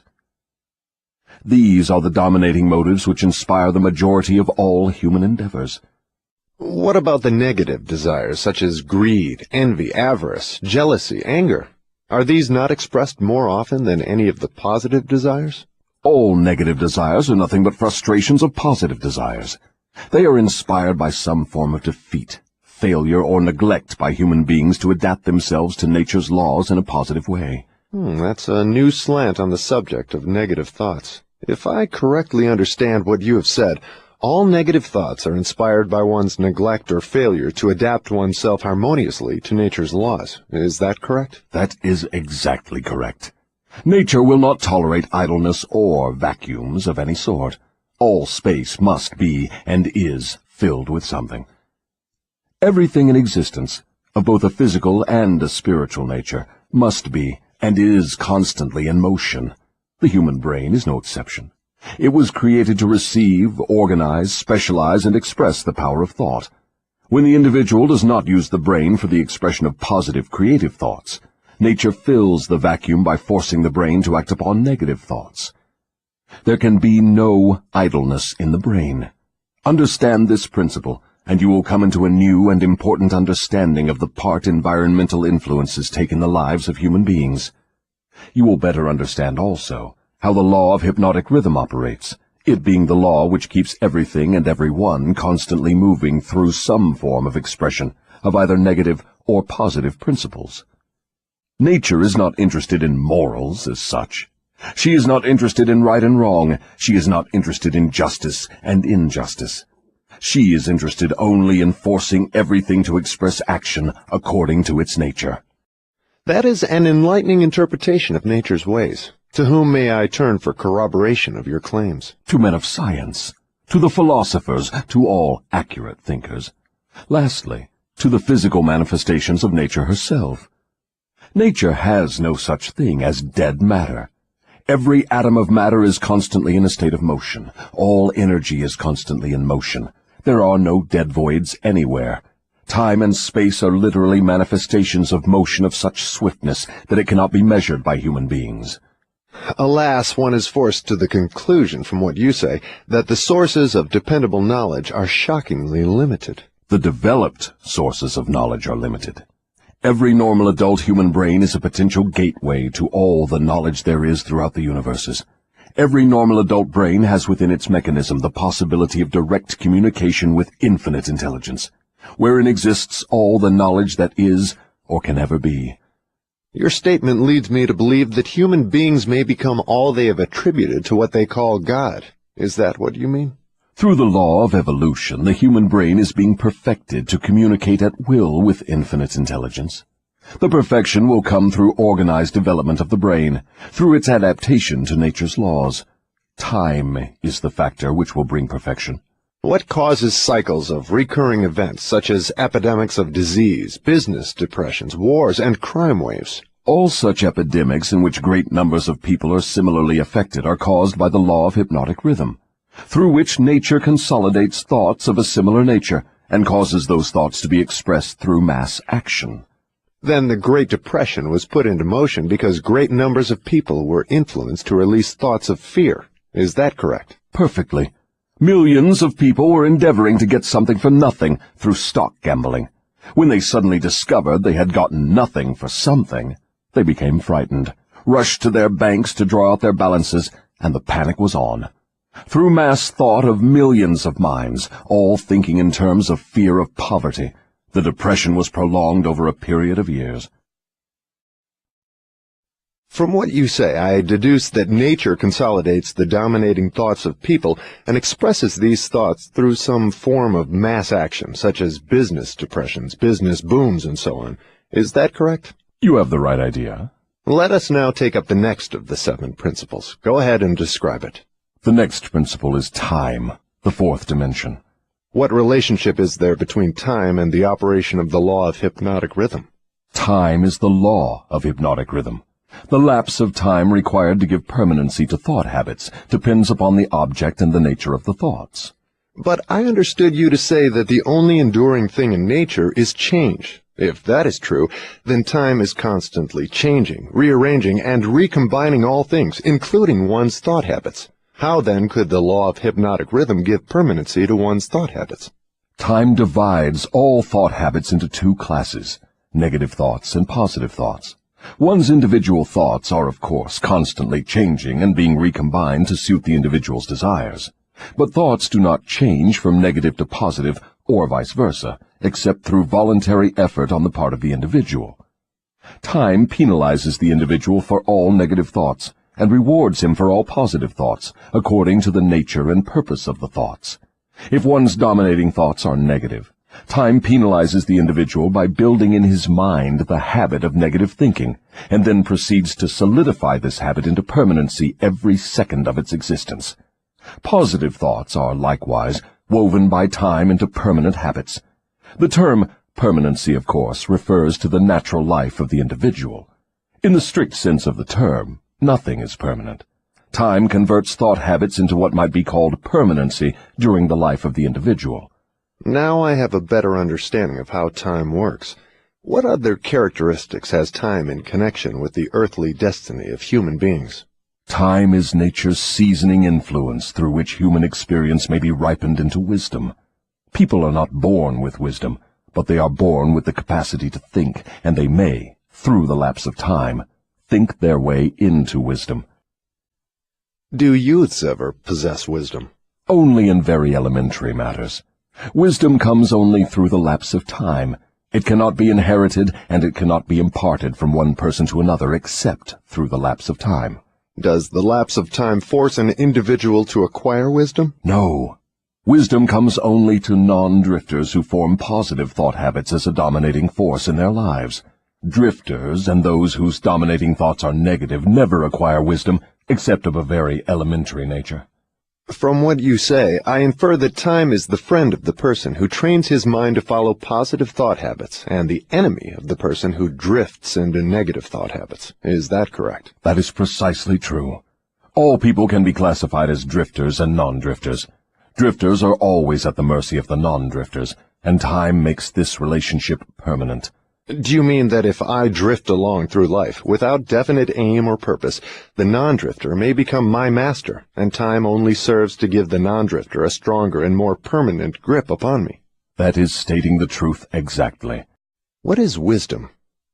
Wisdom is the ability to relate yourself to nature's laws so as to make them serve you, and the ability to relate yourself to other people so as to gain their harmonious, willing cooperation in helping you to make life yield whatever you demand of it. Then accumulated knowledge is not wisdom. Great heavens, no! If knowledge were wisdom, the achievements of science would not have been converted into implements of destruction. What is needed to convert knowledge into wisdom? Time, plus the desire for wisdom. Wisdom is never thrust upon one. It is acquired, if at all, by positive thinking, through voluntary effort. Is it safe for all people to have knowledge? It is never safe for anyone to have extensive knowledge without wisdom. What is the age at which most people who acquire wisdom begin to acquire it? The majority of people who acquire wisdom do so after they have passed the age of 40. Prior to that time, the majority of people are too busy gathering knowledge and organizing it into plans to spend any effort seeking wisdom. What circumstance of life is most apt to lead one to acquire wisdom? Adversity and failure. These are nature's universal languages through which she imparts wisdom to those who are ready to receive it. Do adversity and failure always bring wisdom? No, only to those who are ready for wisdom and have voluntarily sought it. What determines one's readiness to receive wisdom? Time and the nature of one's thought habits.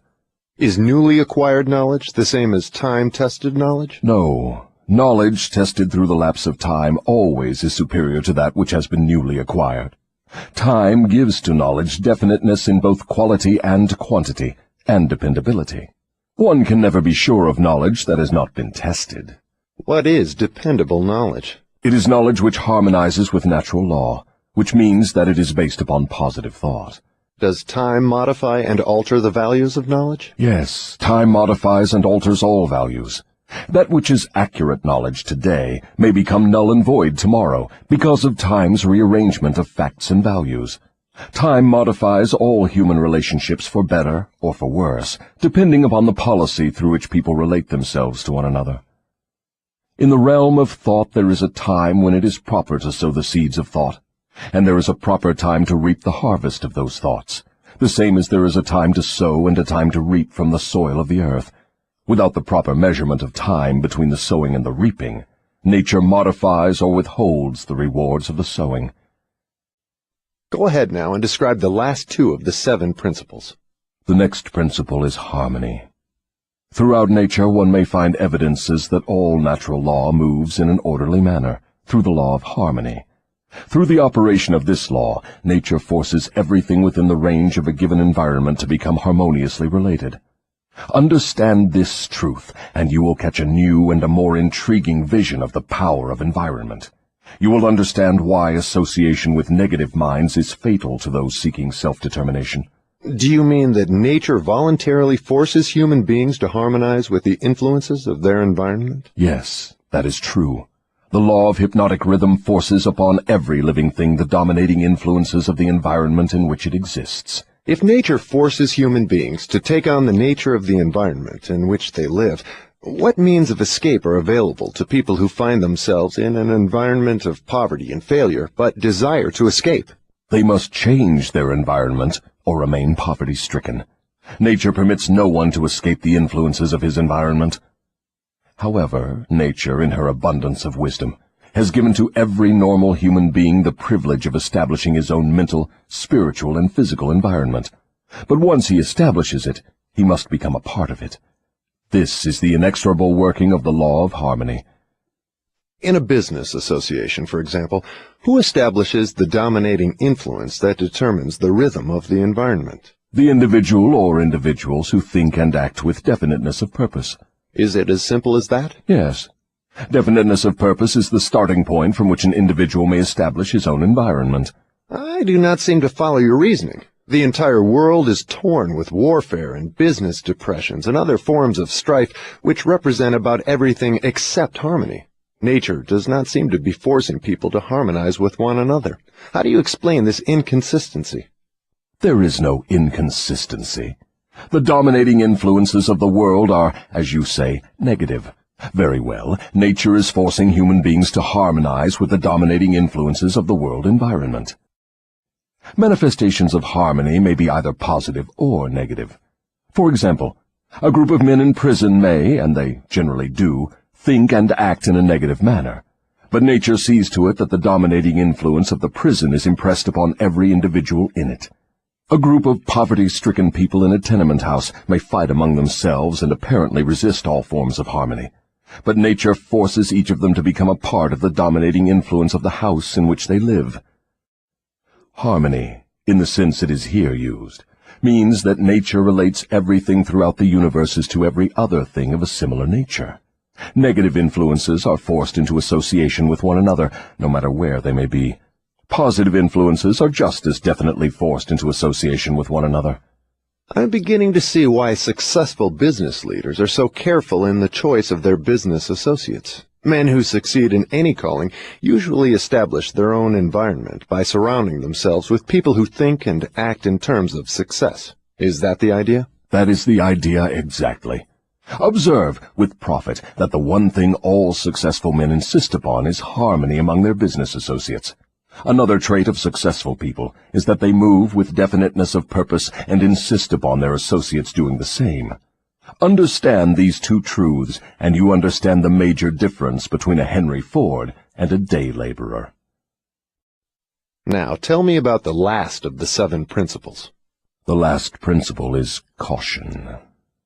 Next to the habit of drifting, the most dangerous human trait is the lack of caution. People drift into all sorts of hazardous circumstances because they do not exercise caution by planning the moves they make. The drifter always moves without exercising caution. He acts first and thinks later, if at all. He does not choose his friends. He drifts along and allows people to attach themselves to him on their own terms. He does not choose an occupation. He drifts through school and is glad to get the first job that will give him food and clothing. He invites people to cheat him at trade by neglecting to inform himself of the rules of trade. He invites illness by neglecting to inform himself of the rules of sound health. He invites poverty by neglecting to protect himself against the environmental influences of the poverty-stricken.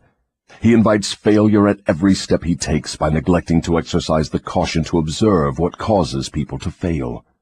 He invites fear in all its forms by his lack of caution in examining the causes of fear. He fails in marriage because he neglects to use caution in his choice of a mate, and he uses still less caution in his methods of relating himself to her after marriage. He loses his friends or converts them into enemies by his lack of caution in relating himself to them on the proper basis. Are all people lacking in caution? No, only those who have acquired the habit of drifting. The non-drifter always uses caution. He carefully thinks his plans through before he begins them. He makes allowances for the human frailties of his associates, and plans ahead to bridge them. If he sends a messenger on an important mission, he sends someone else to make sure the messenger does not neglect his mission. Then he checks on both of them to be sure his wishes have been fulfilled. He takes nothing for granted where caution provides a way to ensure his success. Isn't over-caution as detrimental as lack of caution? There is no such thing as over-caution. What you call over-caution is an expression of fear. Fear and caution are two entirely different things.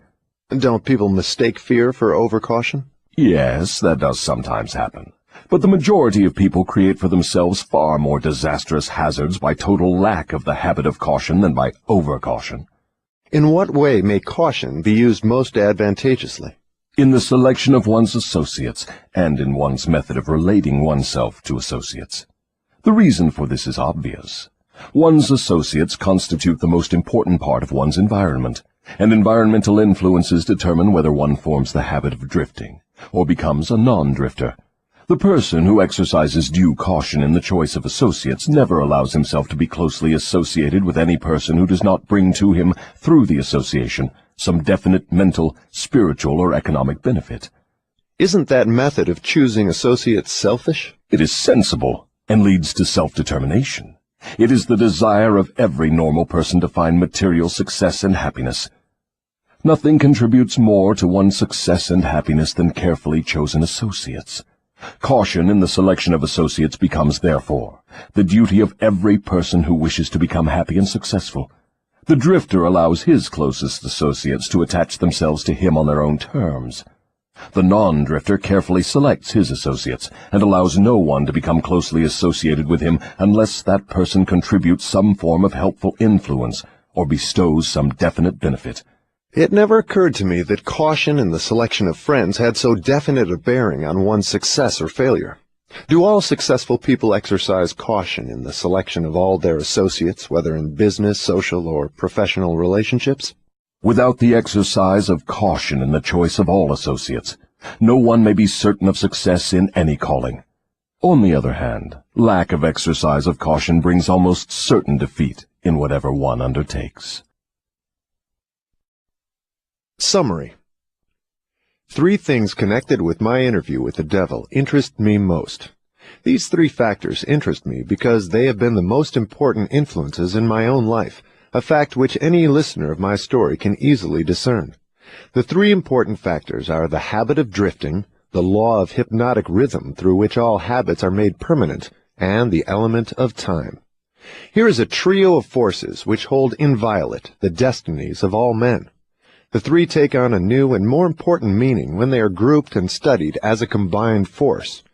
It takes but little imagination and scarcely any understanding of natural laws for one to see that most of the difficulties in which people find themselves are of their own making. Moreover, difficulties seldom are the outgrowth of immediate circumstances. They are generally the climax of a series of circumstances which have been consolidated through the habit of drifting and with the aid of time. Samuel Insull did not lose his $4 billion industrial empire as the result of the Depression. He began losing it long before the Depression, when he became the victim of a group of women who flattered him into turning his talents from public utilities to grand opera. If ever a man in a high position in the financial world went down because of the power of drifting, hypnotic rhythm, and time, that man was Samuel Insull. I am writing from accurate knowledge of Mr. Insull and the cause of his troubles dating from the time that I served with him during the World War to the time of his ill-advised attempt to run away from himself. Henry Ford went through the same depression that swept Mr. Insull under, but Ford came out on top without a scratch. Do you want to know the reason? I'll tell you. Ford has the habit of not drifting on any subject. Time is Ford's friend, because he has formed the habit of using it in a positive, constructive manner, with the aid of thoughts of his own making, woven into plans of his own creation. Take any circumstance you wish, measure it with reference to its relationship to the habit of drifting, hypnotic rhythm, and time, and you may ascertain accurately the cause of all success and all failure. Franklin D. Roosevelt went into office with a bang during his first term. He had but one major purpose in mind, and that was very definite. It was to stop the stampede of fear and start people to thinking and talking in terms of business recovery instead of business depression. In carrying out that purpose, there was no drifting. The forces of the entire nation were consolidated and moved as one to help carry out the president's definite purpose. For the first time in the history of America, the newspapers of all political leanings, the churches of all denominations, the people of all races and colors, and the political organizations of all brands united themselves into one stupendous power for the sole purpose of helping the president restore faith and normal business relationships in the country.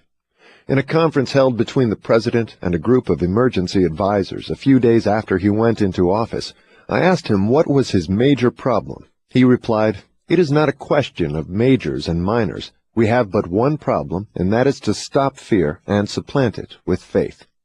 Before the end of his first year in office, the president had stopped fear and supplanted it by faith, and the nation was slowly but surely on the way out of the jungle of depression.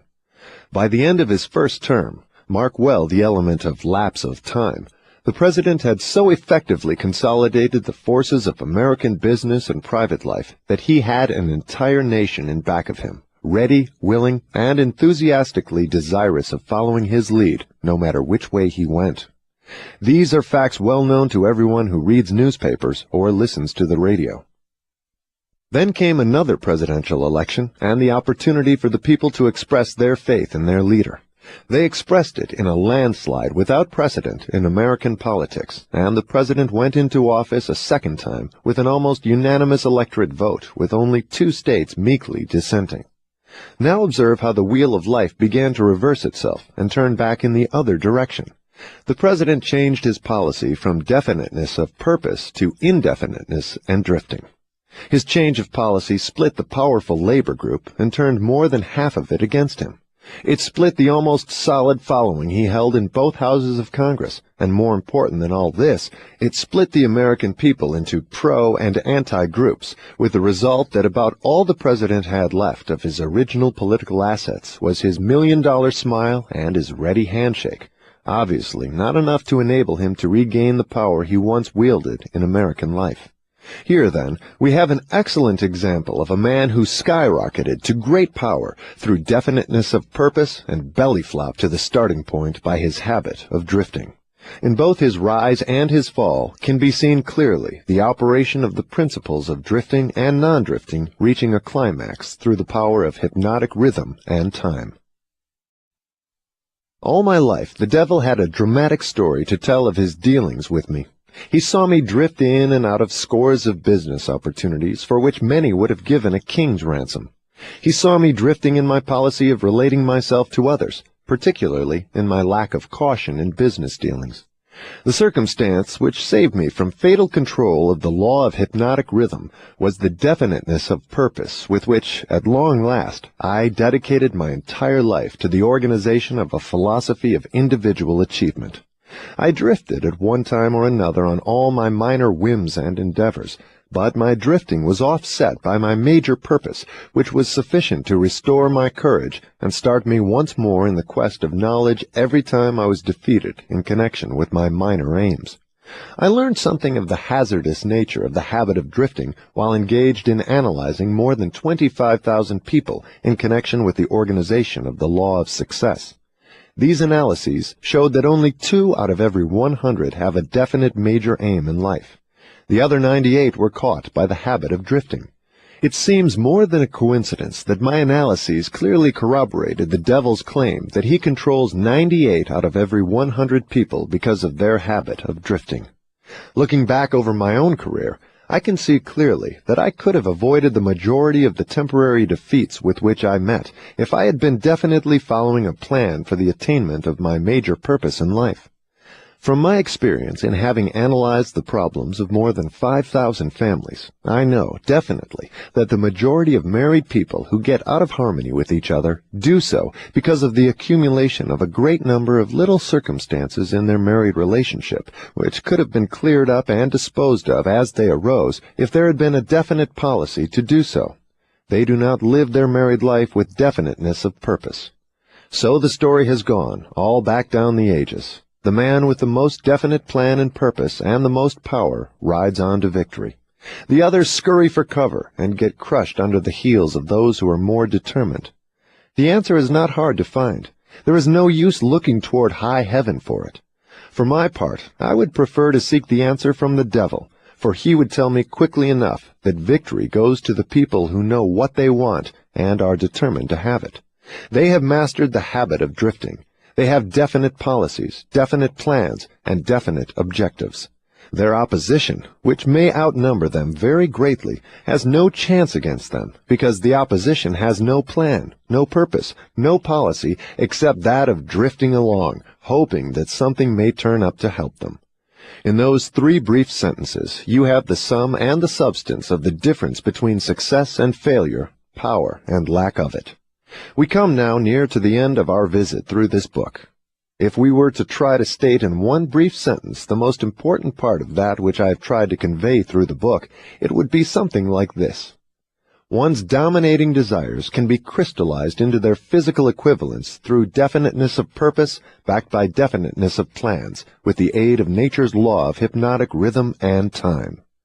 There you have the positive phase of the philosophy of individual achievement I've tried to describe through this book, brought down to an irreducible minimum of brevity and simplicity. If you expand the philosophy for the purpose of adapting it to the circumstances of life, you find that it is as broad as life itself, that it covers all human relationships, all human thoughts, aims, and desires. So here we are, at the end of the strangest of all the thousands of interviews I have had with the great and the near great, over a period of 50 years of labor in my search for the truths of life that lead to happiness and economic security. How strange indeed that after having had active cooperation from men such as Carnegie, Edison, and Ford, I should have been compelled, finally, to go to the devil for a working knowledge of the greatest of all the principles uncovered in my quest for truth. How strange that I was forced to experience poverty and failure and adversity in 100 forms before being given the privilege of understanding and using a law of nature which softens the thrust of these wicked weapons or wipes them out altogether. But the strangest of all this dramatic experience which life has provided me is the simplicity of the law through which, if I had understood it, I could have transmuted my desires into substantial form without having to undergo so many years of hardship and misery. I find now, at the end of my interview with the devil, that I had been carrying in my own pockets the matches with which the fires of adversity were being touched off. And I find, too, that the water with which those fires were finally extinguished was at my command in great abundance. I searched for the philosopher's lodestone with which failure may be converted into success, only to learn that both success and failure are the results of day-to-day evolutionary forces, through which dominating thoughts are pieced together bit by bit and woven into the things we want or the things we do not want, according to the nature of those thoughts. How unfortunate that I did not understand this truth from the time that I reached the age of reason, for if I had understood it then, I might have been able to go around some of the hurdles I've been forced to jump as I walked through the valley of the shadow of life. The story of my interview with the devil is now in your hands. The benefits you will receive from it will be in exact proportion to the thought it inspires in you. To benefit from listening to the interview, you need not agree with every portion of it. You have only to think and to reach your own conclusions concerning every part of it. How reasonable that is. You are the judge and the jury and the attorney for both the prosecution and the defense. If you do not win your case, the loss and the cause thereof will be yours.